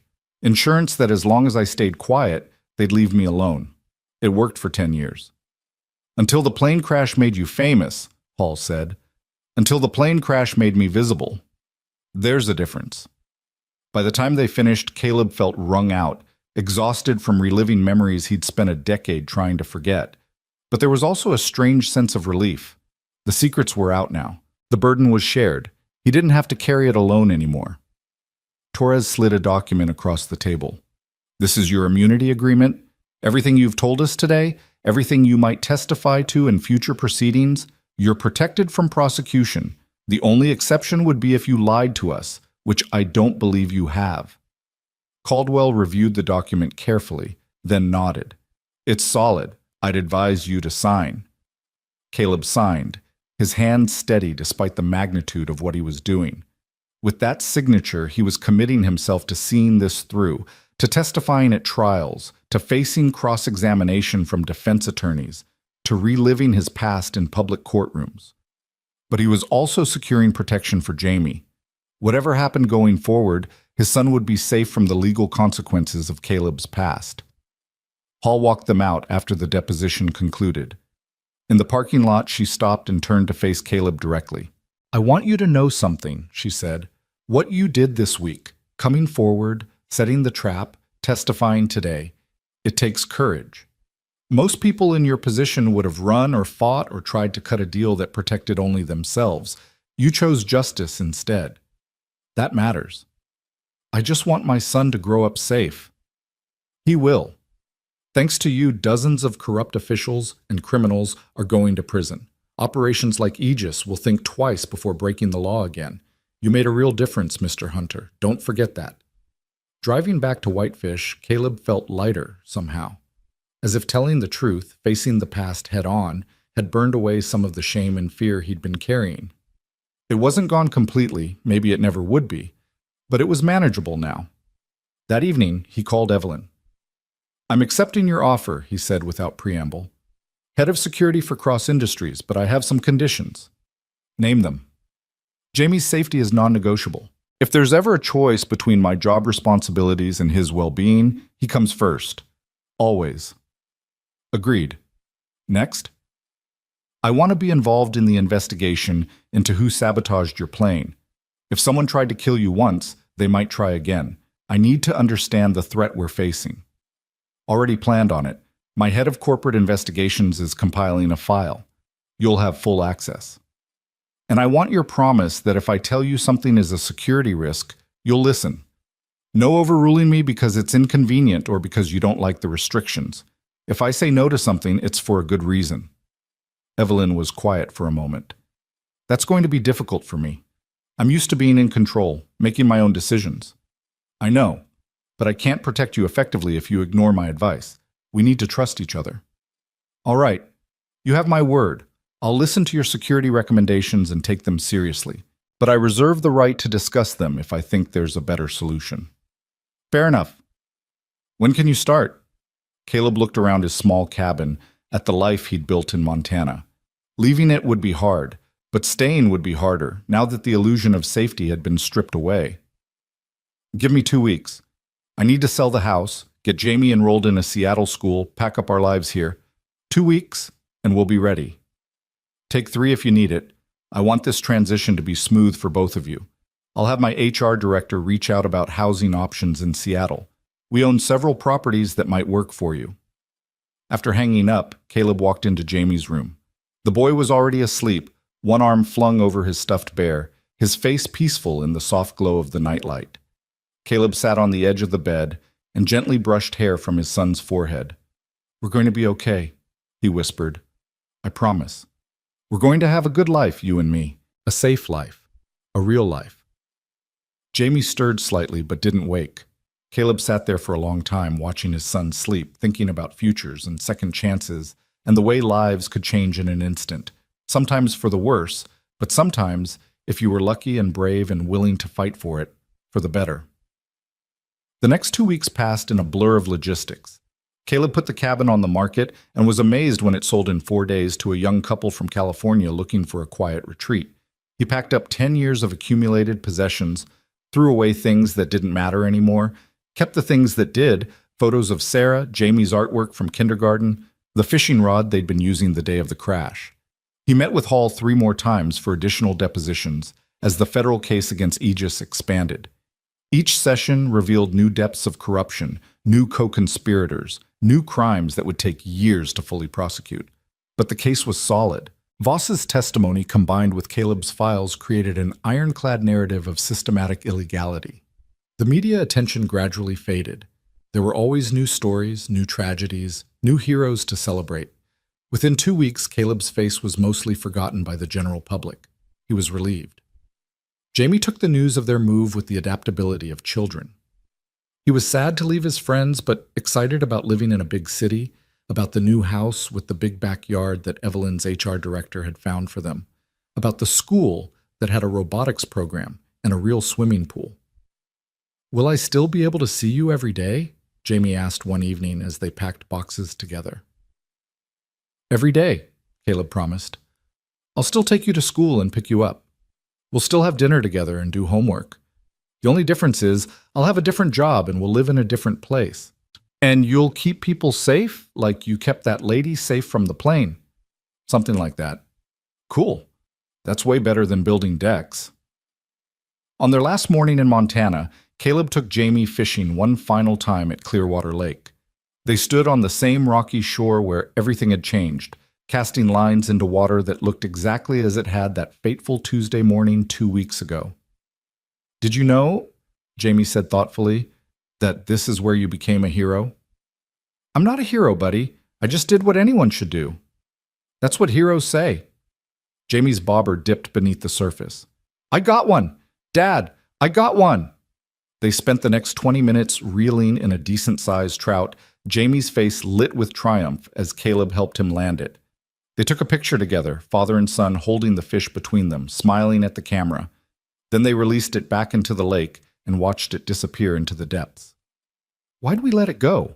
Jamie asked. Because it deserves to be free, just like us. The drive to Seattle took most of the day. Caleb had arranged for a moving company to transport their furniture and boxes, so the truck was light, carrying just the essentials and whatever Jamie insisted on having for the journey.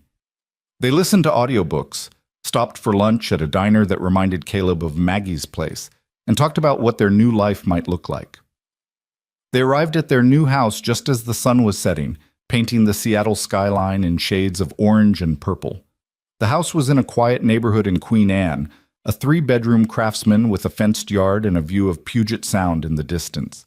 It was bigger than the cabin, nicer, with updated appliances and hardwood floors and crown molding. Evelyn had left a welcome basket on the kitchen counter, gourmet snacks, fresh flowers, a handwritten note that said simply, "Welcome home. Looking forward to working with you. E." This is awesome. Jamie ran through the house, exploring rooms and claiming the biggest bedroom as his own. Dad, there's even a finished basement. Can that be our game room?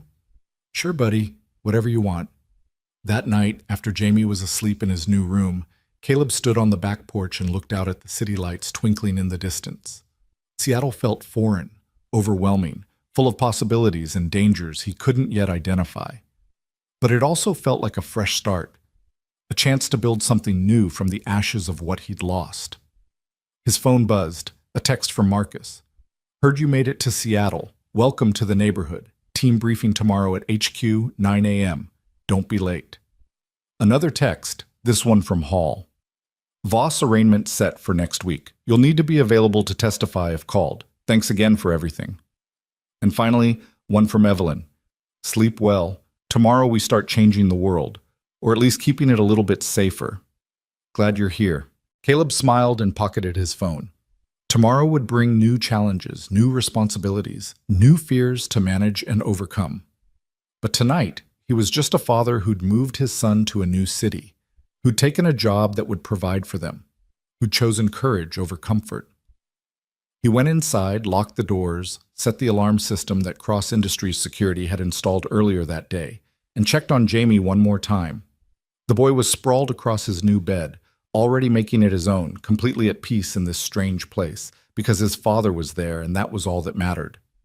Caleb stood in the doorway watching his son sleep, and for the first time in 10 years, he didn't feel like he was running from something. He felt like he was running toward something, toward justice, toward purpose, toward a life that mattered. The past was behind him now, not forgotten. It would never be forgotten, but no longer in control. The future was uncertain, full of challenges he couldn't yet see, but he'd face them with allies beside him, with skills honed by experience, and with the most important reason in the world to keep fighting. His son was safe. That was what mattered. Everything else was just details. Caleb turned off the lights and went to bed in his new house in his new city, carrying with him the weight of what had been and the hope of what might be. Tomorrow would bring the next chapter of his story, but tonight he could rest.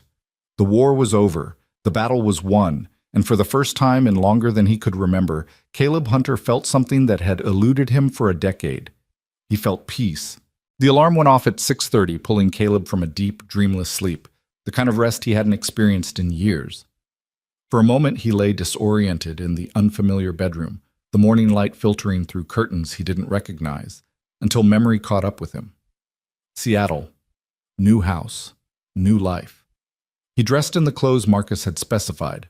Dark slacks, button-down shirt, blazer that concealed the shoulder holster he'd been issued yesterday. The weight of the weapon felt both foreign and familiar, like slipping into an old skin he'd tried to shed but never quite could.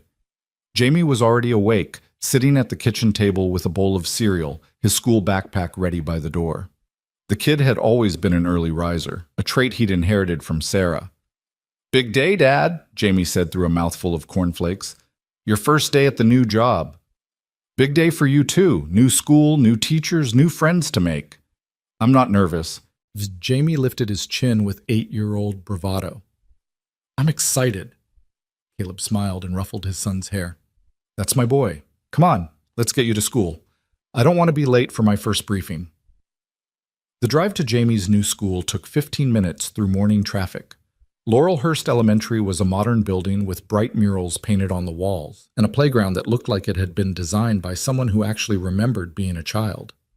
Caleb walked Jamie to the front office, signed the necessary forms, and watched a friendly teacher named Ms. Rodriguez lead his son down the hallway toward his new classroom. Jamie turned back once, gave him a thumbs up, and disappeared around the corner. Caleb felt his chest tighten with the familiar anxiety of letting his son out of his sight, but he forced himself to breathe through it. This was normal. This was what regular parents did every day. Jamie was safe here.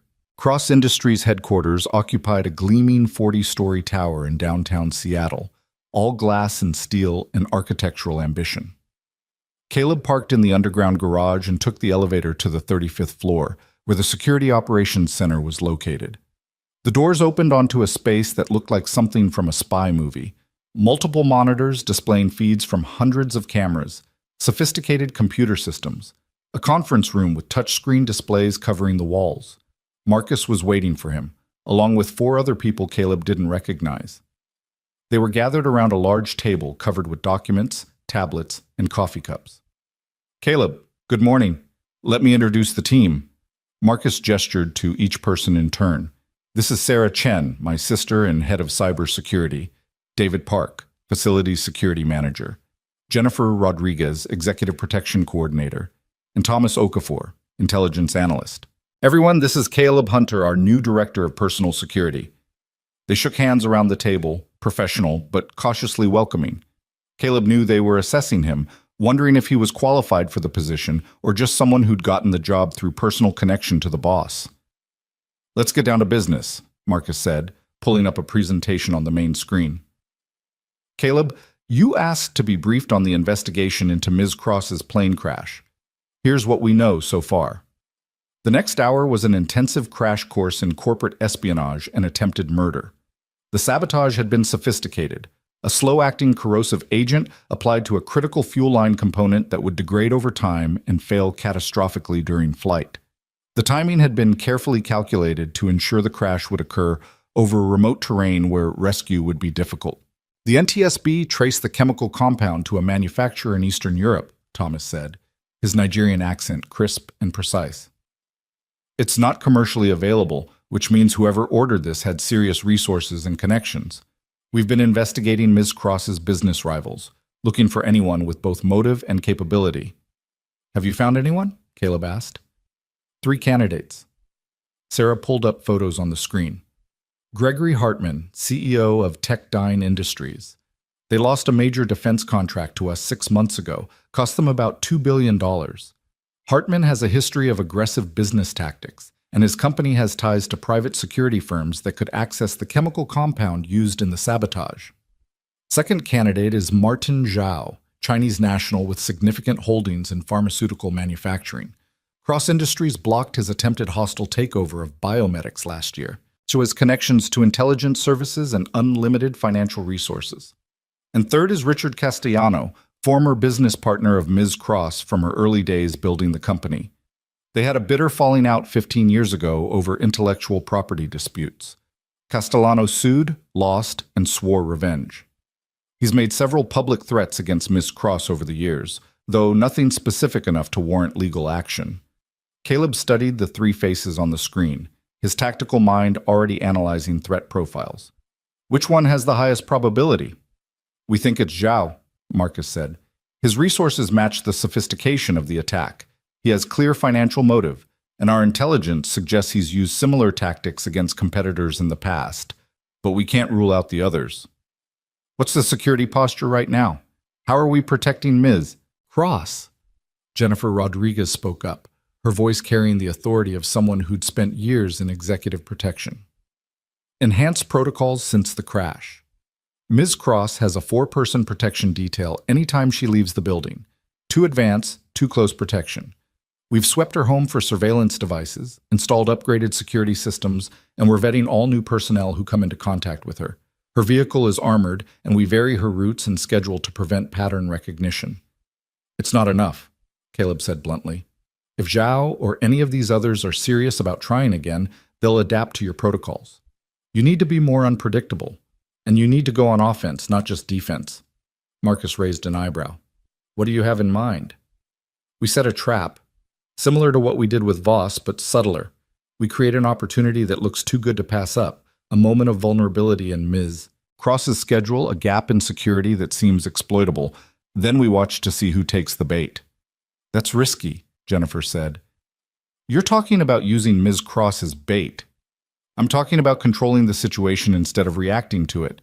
Right now, we're waiting for them to make a move. That gives them all the advantages. We choose when and where to create the opening, we control every variable, and we have overwhelming response ready when they take the shot. Sarah was nodding slowly. It's not a bad plan, actually. We could stage a scenario where Ms. Cross appears to be traveling with minimal security. A business trip, maybe. Somewhere outside Seattle, where our usual protocols might seem relaxed. We leak the information through channels we know are compromised, then watch to see who moves on it. And if nobody takes the bait, David asked, then we try again with a different approach. But my gut says whoever tried to kill her once isn't going to stop. They'll be watching for an opportunity. Let's give them one on our terms. The team spent the next 2 hours wargaming scenarios and protocols. Caleb was impressed by their professionalism and experience. These weren't corporate security guards playing dress-up. They were former military, former intelligence, people who'd spent careers in the real world of threats and violence. Around 11, Evelyn walked into the operations center. She moved with confidence despite the fading bruises still visible on her face, dressed in a tailored navy suit that projected power and control. I thought I'd find you all here conspiring, she said with a slight smile. How's the first day going, Caleb? Good. Your team is excellent. We're developing a strategy for the threat assessment. So I heard. Evelyn pulled out a chair and sat down. Marcus briefed me on your trap idea. It's bold, possibly reckless, but I like it. Ms. Cross, with respect, using yourself as bait is exactly the kind of decision I was talking about when I said you need to trust my security recommendations, Caleb said carefully. This is dangerous. Life is dangerous. Flying in planes is dangerous, as I recently learned. But I'm not going to hide in a bunker while someone out there is planning their next attempt. If we can draw them out and neutralize the threat permanently, that's worth some calculated risk. The risk would be very calculated, Marcus assured her. We'd stage this in a controlled environment with extensive backup and contingencies. You'd never be in actual danger. Evelyn looked at Caleb directly, her brown eyes serious. Do you trust your team to keep me safe? I'm still learning who they are, but based on what I've seen this morning, yes, they're good. Then let's do it. Draw up a detailed plan and we'll review it together. I want to understand every step, every contingency, every possible point of failure. And Caleb, thank you for caring about my safety enough to argue with me about it. That's exactly why I hired you. After she left, the team returned to planning with renewed energy. They settled on a scenario set for 2 weeks out, a business trip to San Francisco for a technology conference. Evelyn would travel with what appeared to be minimal security, staying at a hotel that her company had used before, following a schedule that would be leaked to suspected compromised channels. In reality, the entire operation would be locked down tighter than a presidential visit. Undercover agents in the hotel, surveillance on every approach, a tactical response team on standby. If anyone took the bait, they'd walk into a situation they couldn't escape. The rest of Caleb's first day was spent learning systems, meeting staff, and beginning to understand the scope of his responsibilities. Cross Industries had facilities in 23 countries, employed over 40,000 people, and dealt with security threats ranging from industrial espionage to physical attacks on overseas personnel. The job was enormous, complex, and frankly intimidating, but it was also important, real, something that mattered. He picked Jamie up from school at 3:30, his son bursting with stories about his new teacher, the kids he'd met, the robotics lab they'd visited. The boy's enthusiasm was infectious, and Caleb felt some of his own anxiety about the new life they were building begin to ease. That evening, after dinner and homework and the bedtime routine, Caleb received a call from Agent Hall. "How's Seattle treating you?" she asked. "Good so far?" First day on the new job went well. Glad to hear it. I'm calling because the Voss case has developed faster than expected. He's been so cooperative that the prosecutors want to move quickly before he changes his mind. The first round of indictments will be handed down next week. Preliminary hearings start in 30 days. That's fast. That's justice when you have overwhelming evidence and a cooperative witness. You'll need to testify at several of the hearings. I know you're trying to build a new life in Seattle, but this is going to require you to be available for the next 6 months at least, possibly longer. Caleb had known this was coming, but the reality of it still felt heavy. I'll make it work. This is too important not to see through. I appreciate that. There's something else you should know. The Congressional Oversight Committee wants to hold public hearings on Aegis and private military contractors in general. They've specifically requested you as a witness. It would be televised, national coverage, very high profile. I thought I was done being famous. Hall laughed softly. Sorry. When you take down a corrupt organization that's been operating for decades, people want to hear the story. You don't have to testify if you don't want to. It's voluntary, not a subpoena. But your testimony could lead to real legislative reform, new laws governing private contractors, better oversight, accountability measures that could prevent another Aegis from emerging. Caleb thought about it. More media attention was the last thing he wanted. But if his testimony could prevent other young soldiers from being recruited into organizations that would use them for illegal operations, if it could save other people from the moral weight he'd carried for years, wasn't that worth the discomfort? Okay, he said, finally. I'll do it. When? Probably 3 months from now. I'll keep you updated on the schedule. After hanging up, Caleb sat on his back porch and watched the city lights, thinking about the strange path his life had taken. A month ago, he'd been an anonymous carpenter in Montana, focused only on survival and protecting his son. Now he was the head of security for a Fortune 500 company, preparing to testify before Congress, helping to dismantle a corrupt organization that had operated in the shadows for decades. It was surreal, overwhelming, but also right. His phone buzzed with a text from Evelyn. Dinner tomorrow night? My place. I promised to cook something that won't poison us. Would love for you to bring Jamie. My nephew is visiting and he's about the same age. Caleb smiled and typed back. Sounds good. What time? 6.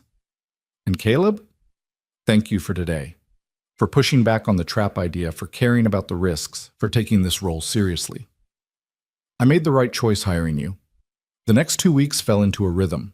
Caleb would drop Jamie at school, spend the day at Cross Industries coordinating security operations, and pick his son up in the afternoon. Evenings were for homework and dinner and the comfortable routines of family life. Weekends were for exploring Seattle, taking Jamie to the Space Needle, the aquarium, Pike Place Market. They had dinner at Evelyn's penthouse that second Friday, and Jamie hit it off immediately with her nephew Marcus, confusingly sharing a name with Marcus Chen, but the boy insisted on being called Mark to avoid mix-ups. The two kids disappeared into Mark's room to play video games while the adults talked over wine and pasta that Evelyn had indeed cooked without poisoning anyone.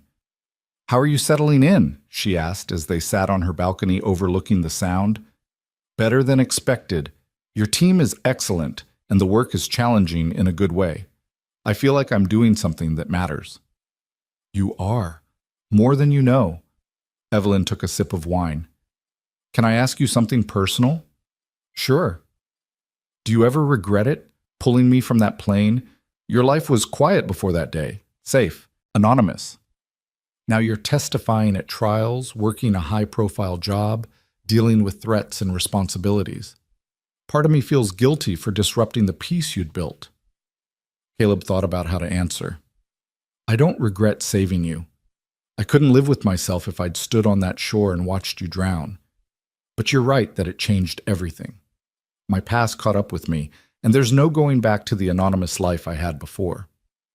But maybe that life was an illusion anyway.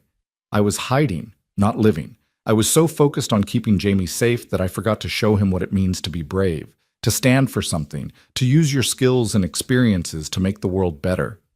This new life, it's scary and complicated and sometimes overwhelming. But it's real. And I'd rather live a real life with risks than a false one built on hiding from my past. Evelyn smiled, something warm and genuine. That's a good answer.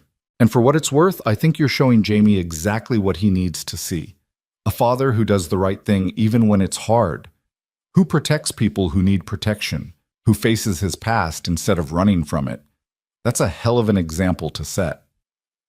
Inside, they could hear the boys laughing over their video game, the sound of innocent joy that both adults treasured. Caleb raised his wine glass. To second chances. Evelyn clinked her glass against his. To the people who give them to us. The San Francisco operation was scheduled for a Thursday in late September. The planning had been meticulous, every detail mapped out, every contingency covered, every member of the team briefed on their exact role. Caleb had reviewed the plan so many times he could recite it in his sleep. They leaked Evelyn's travel schedule through 3 different channels they suspected were compromised. Then they waited to see if anyone would bite. On the Tuesday before the trip, Thomas Okafor burst into Caleb's office with his laptop. We've got activity. Someone accessed Ms. Cross's schedule through a vulnerability we left open in our third-party vendor portal. The access was routed through several proxies, but we were able to trace it back to a shell company that has ties to Martin Zhao. Caleb felt his pulse quicken. You're sure? As sure as we can be without direct proof, but the pattern matches Zhao's previous operations. He's taking the bait. They mobilized the full security apparatus. FBI agents were brought in to coordinate with local San Francisco law enforcement. The hotel where Evelyn would be staying was swept and secured, with agents planted throughout the building. Surveillance teams set up on every approach route. A tactical response unit was positioned 2 minutes away. Thursday morning, Caleb accompanied Evelyn on the flight to San Francisco. She had insisted on only 2 visible security personnel, himself and Jennifer Rodriguez, to maintain the illusion of reduced protection. But Marcus and 6 others were on the same flight, dressed as business travelers, and another 12 team members were already in position in San Francisco. The conference was being held at a convention center downtown. Evelyn gave her keynote speech at 2 p.m., discussing the future of technology and corporate responsibility. Caleb stood at the side of the stage, his eyes constantly scanning the crowd, his earpiece feeding him updates from the surveillance teams positioned throughout the building. Clear on all sectors, Sarah's voice came through. No suspicious activity detected. Maybe they'd been wrong. Maybe Zhao wasn't going to make a move, or maybe he'd seen through the trap somehow. Then, at 4:15, as Evelyn was leaving the convention center through a side entrance, Thomas's voice crackled urgently through the earpiece. We have positive identification on a Zhao associate. Male, Asian, mid-30s, approaching from the east. He's carrying what appears to be a small device. Caleb's hand moved to his weapon, but he kept his body language relaxed. They needed to see what the associate would do, needed enough evidence to make charges stick. I see him, Marcus said calmly. He's moving parallel to Ms. Cross's vehicle path. Could be positioning for a vehicle attack. The associate stopped near a parked car, began working on something underneath the chassis. A bomb. He was planting a bomb on what he thought was Evelyn's vehicle. But Cross Industries had switched cars at the last minute, a precaution Caleb had insisted on. The vehicle the man was sabotaging was empty and under full surveillance. Let him finish, Caleb ordered quietly. We need him completing the action for attempted murder charges. They waited, hearts pounding, as the man attached the device and walked quickly away. The moment he was clear, FBI tactical teams swarmed from 3 directions, weapons drawn, voices commanding compliance. The associate tried to run but was tackled and cuffed within seconds. Bomb disposal experts immediately secured the device, a sophisticated explosive that would have detonated when the vehicle started. We've got him, Agent Hall's voice came through. And we've got enough for multiple felony charges. Good work, everyone. But Caleb wasn't satisfied. This is just a foot soldier. We need to tie this directly to Zhao. Already working on it, Thomas said. We're executing search warrants on the associate's phone and computer. If there's communication with Zhao, we'll find it. They did. Within 6 hours, forensic analysis of the associate's devices revealed encrypted communications with an account traced directly to Martin Zhao. Messages discussing timing, payment, and explicit instructions about targeting Evelyn Cross. By Friday morning, federal agents had arrested Zhao at his estate in Los Angeles. The charges included attempted murder, conspiracy, and domestic terrorism. The evidence was overwhelming. Caleb stood in Evelyn's hotel room that evening, both of them watching the news coverage of Zhao's arrest. The reporter was calling it the biggest corporate espionage case in decades, with potential connections to multiple other attacks on business leaders. "It's over," Evelyn said quietly. "Really over. The threat is neutralized. For now, there might be others. But we'll handle them, together, with your paranoid, brilliant security planning and my stubborn insistence on living my life fully despite the risks." She turned to face him. "Thank you, Caleb. For everything. For saving my life twice now. Once from drowning and once from a bomb. For taking this job seriously. For caring about keeping me safe. It's what you hired me for. It's more than that. You could have phoned this in, treated it as a cushy corporate gig, and collected a paycheck. Instead, you threw yourself into it completely. You rebuilt your life to do this work, and you've made a real difference. Not just for me, but for everyone at Cross Industries who's safer because of the systems you're putting in place." They flew back to Seattle the next morning. Caleb picked up Jamie from the neighbor who'd been watching him, and they spent the weekend doing normal father-son things, visiting the park, watching movies, making pancakes for breakfast. The following Tuesday, Caleb testified before Congress. The hearing was everything Hall had warned him about: cameras, senators asking loaded questions, media frenzy. But Caleb spoke calmly and clearly about his experiences with Aegis, about the lack of oversight that had allowed illegal operations to flourish, about the need for reform. His testimony made national news. But this time, the attention felt different. He wasn't famous for a moment of heroism, but for standing up for something important, for helping to create change that would protect others. The congressional hearing led directly to the Private Military Contractor Accountability Act, bipartisan legislation that established strict oversight requirements, mandatory reporting of operations, and criminal penalties for violations. It passed both houses of Congress with overwhelming support and was signed into law by the president 4 months later. Caleb was invited to the signing ceremony. He stood in the Oval Office with lawmakers and advocacy groups, watching the president put his signature on legislation that would prevent future abuses. It was surreal and humbling and deeply satisfying. The trials for Voss and his associates stretched over the next year. Caleb testified at 7 different proceedings, each time reliving his past, but also seeing justice done. Voss received a 40-year sentence for conspiracy, racketeering, and multiple counts of ordering illegal assassinations. His top lieutenants got similar terms. Dozens of government officials were convicted of corruption. Aegis Group was formally dissolved, its assets seized, its operations shut down permanently.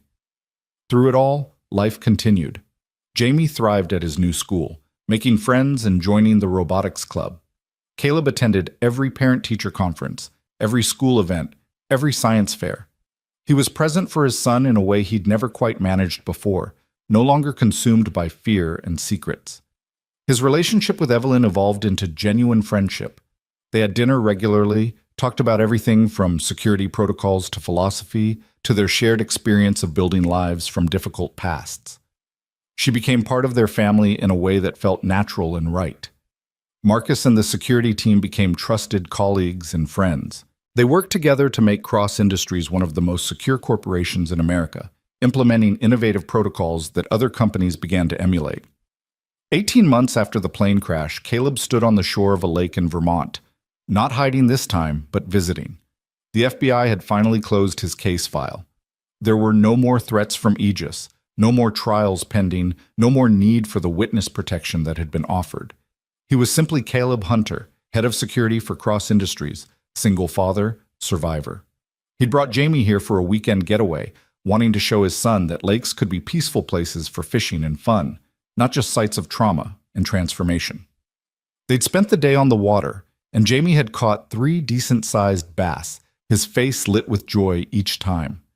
That evening, after Jamie was asleep in their cabin, Caleb sat on the porch with a beer and his phone. He scrolled through messages from his new life, a text from Marcus about next week's schedule, an email from Hall updating him on appeals in the Aegis cases, a photo from Evelyn of her at a charity gala with the caption, "Boring without you here to analyze security protocols." His phone rang. Evelyn, as if summoned by his thoughts. "Hey," he answered. "How's the gala?" "Tedious. I've made my appearance, given my speech, and now I'm hiding in a side room pretending to take an important call. How's Vermont?" "Beautiful. Peaceful. Jamie caught 3 fish today." "That's wonderful. Listen, I'm calling because I wanted to run something by you. I'm planning to establish a foundation, the Cross Foundation for Corporate Accountability. It would focus on transparency in business, support whistleblowers, fund investigations into corporate wrongdoing. I want it to be a legacy that matters, not just a tax write-off." "That sounds like exactly the kind of thing you should do. I'd like you to be on the board of directors. Your experience, your integrity, you'd bring exactly the perspective we need, and it would only require a few hours a month, nothing that would interfere with your current role or your time with Jamie." Caleb thought about it. A foundation that helped people stand up to corrupt organizations, that supported those who chose justice over complicity. It was meaningful work, important work. "I'd be honored." "Excellent. We'll discuss details when you're back, but Caleb, thank you. For saying yes, for being part of this journey, for becoming someone I can trust completely. That's rare in my world." After they hung up, Caleb sat in the darkness and thought about the journey that had brought him here. The plane crash that had exposed him, the confrontation with Voss that had freed him, the choice to stop hiding and start living. He thought about Sarah, who he'd never forget but who no longer haunted him with guilt and grief. She'd wanted him to be happy, to give Jamie a good life. He was doing that now. He thought about the men and women whose testimonies had helped bring down Aegis, the other operatives who'd found the courage to come forward after Caleb had shown it was possible. They'd all been trapped by fear and secrets. Now they were free. And he thought about Jamie, sleeping peacefully in the cabin behind him. His son would grow up knowing his father as a man who'd made mistakes but had the courage to make them right. A man who protected others, who stood for justice, who'd built something good from the ruins of something bad. That was the legacy that mattered. Not heroism in a single moment, but integrity in 1,000 small choices. The next morning, Caleb and Jamie packed up their fishing gear and headed home to Seattle. The drive was long but comfortable, full of Jamie's chatter about school projects and weekend plans and whether they could get a dog. "A dog?" Caleb said. "That's a big responsibility." "I'm responsible. I do my homework and clean my room, and I'm 9 now, Dad. That's basically a grown-up." Caleb laughed. "We'll think about it. Maybe visit a shelter, see what's available." They arrived home late Sunday evening. The house was dark and quiet, but it felt welcoming in a way the Montana cabin never quite had. This was home now. Real home, built on truth instead of secrets. Monday morning brought another school drop-off, another day at Cross Industries headquarters, another round of meetings and security briefings, and the satisfying work of protecting people who needed protection. Evelyn stopped by his office around noon with coffee and pastries. "How was Vermont?" "Good. Restful. Jamie wants a dog now." "Every kid wants a dog. Get him a dog. Life's too short not to have a dog if you want one." She sat down across from his desk. "I have news. Martin Zhao pleaded guilty to all charges. He's facing 30 years, and part of his plea deal includes testifying about other corporate espionage operations. Your trap didn't just protect me, it's opening up investigations into a whole network of criminal activity." "That's good, really good." "It is, and it's because of you, because you had the courage to propose the plan, the skills to execute it, and the integrity to see it through properly." Evelyn paused, her expression becoming more serious. "I want you to know something. When I was in that plane drowning, I wasn't thinking about my company or my wealth or my accomplishments. I was thinking about all the things I'd never done, all the ways I'd let fear or caution or ambition prevent me from really living. You gave me a second chance at life, and I've tried to make it count. To be better, to do more, to matter in ways that extend beyond profit margins. You do matter, you always did. Maybe, but I'm more intentional about it now. And that's a gift you gave me twice. Once, by pulling me from the water, and once by showing me what it looks like to be brave enough to face your past and build something better from it. After she left, Caleb sat at his desk and looked out at the Seattle skyline. Somewhere in this city, Jamie was in his classroom learning about science or history or whatever third graders studied. Marcus and the security team were monitoring threats and coordinating protection. Hall and her FBI colleagues were prosecuting more cases stemming from the Aegis investigation.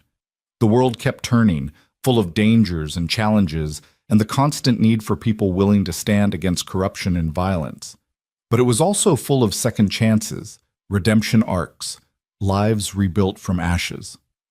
Caleb opened his laptop and began reviewing security protocols for an upcoming international trip Evelyn had planned. The work was detailed and demanding, requiring constant vigilance and creative thinking. But it was honest work, important work, work that mattered. His phone buzzed with a text from Jamie's teacher. Jamie gave an excellent presentation today about his father's work protecting people. He's very proud of you. Thought you should know. Caleb smiled and saved the message. That was all he needed. His son, proud of him. Not for being perfect, but for being real. For facing hard things and coming through them with integrity intact. That evening, they did visit a shelter. Jamie fell in love with a golden retriever mix named Copper, and Caleb found himself agreeing to adoption papers before he'd quite made a conscious decision. They brought the dog home, and Jamie spent the whole evening playing with him in the backyard, his laughter ringing out in the gathering dusk. Caleb stood at the window watching, a beer in his hand, peace in his heart. The war really was over. The battles had been won, and the life he'd earned through courage and sacrifice and refusing to stay buried in shame, it was good. His phone rang one more time that night, a number he didn't recognize, which usually meant either a telemarketer or something important. He answered. "Mr. Hunter? This is Daniel Park from the FBI. I work in the Behavioral Analysis Unit. Agent Hall gave me your number. I'm calling because we've noticed a pattern in several cold cases that matches methods used by Aegis operatives. We're hoping you might be willing to consult on some investigations, help us understand tactical approaches and organizational structure. It would be voluntary, and we'd work around your schedule." Caleb thought about it. More FBI work, more diving into the darkness of what Aegis had done. It would be difficult, emotionally exhausting, potentially triggering for trauma he'd worked hard to process. But it would also bring closure to families who'd lost loved ones. Justice for victims who'd never known why they were targeted. Accountability for crimes that had gone unpunished for too long. "Yes," Caleb said. "I'll help. Send me the case files and we'll set up a meeting." After hanging up, he walked outside and sat on the back porch steps. Copper immediately bounded over, tail wagging, and collapsed at his feet with a contented sigh. From inside, he could hear Jamie getting ready for bed, singing off-key to himself the way he always did. The night was cool and clear, stars visible despite the city lights. A plane flew overhead, its lights blinking red and green as it descended towards SeaTac Airport. Caleb watched it pass and felt no fear. No flashback to the crash that had changed everything. Just gratitude for the journey that had brought him here, for the courage to save a stranger, for the strength to face his past, for the wisdom to choose justice over safety, and for the life he'd earned, messy and complicated and real, full of love and purpose, and the daily choice to be better than he'd been before. Caleb Hunter was no longer running from his past. He was walking confidently into his future. And that future was bright. The peace, at last, was his to keep.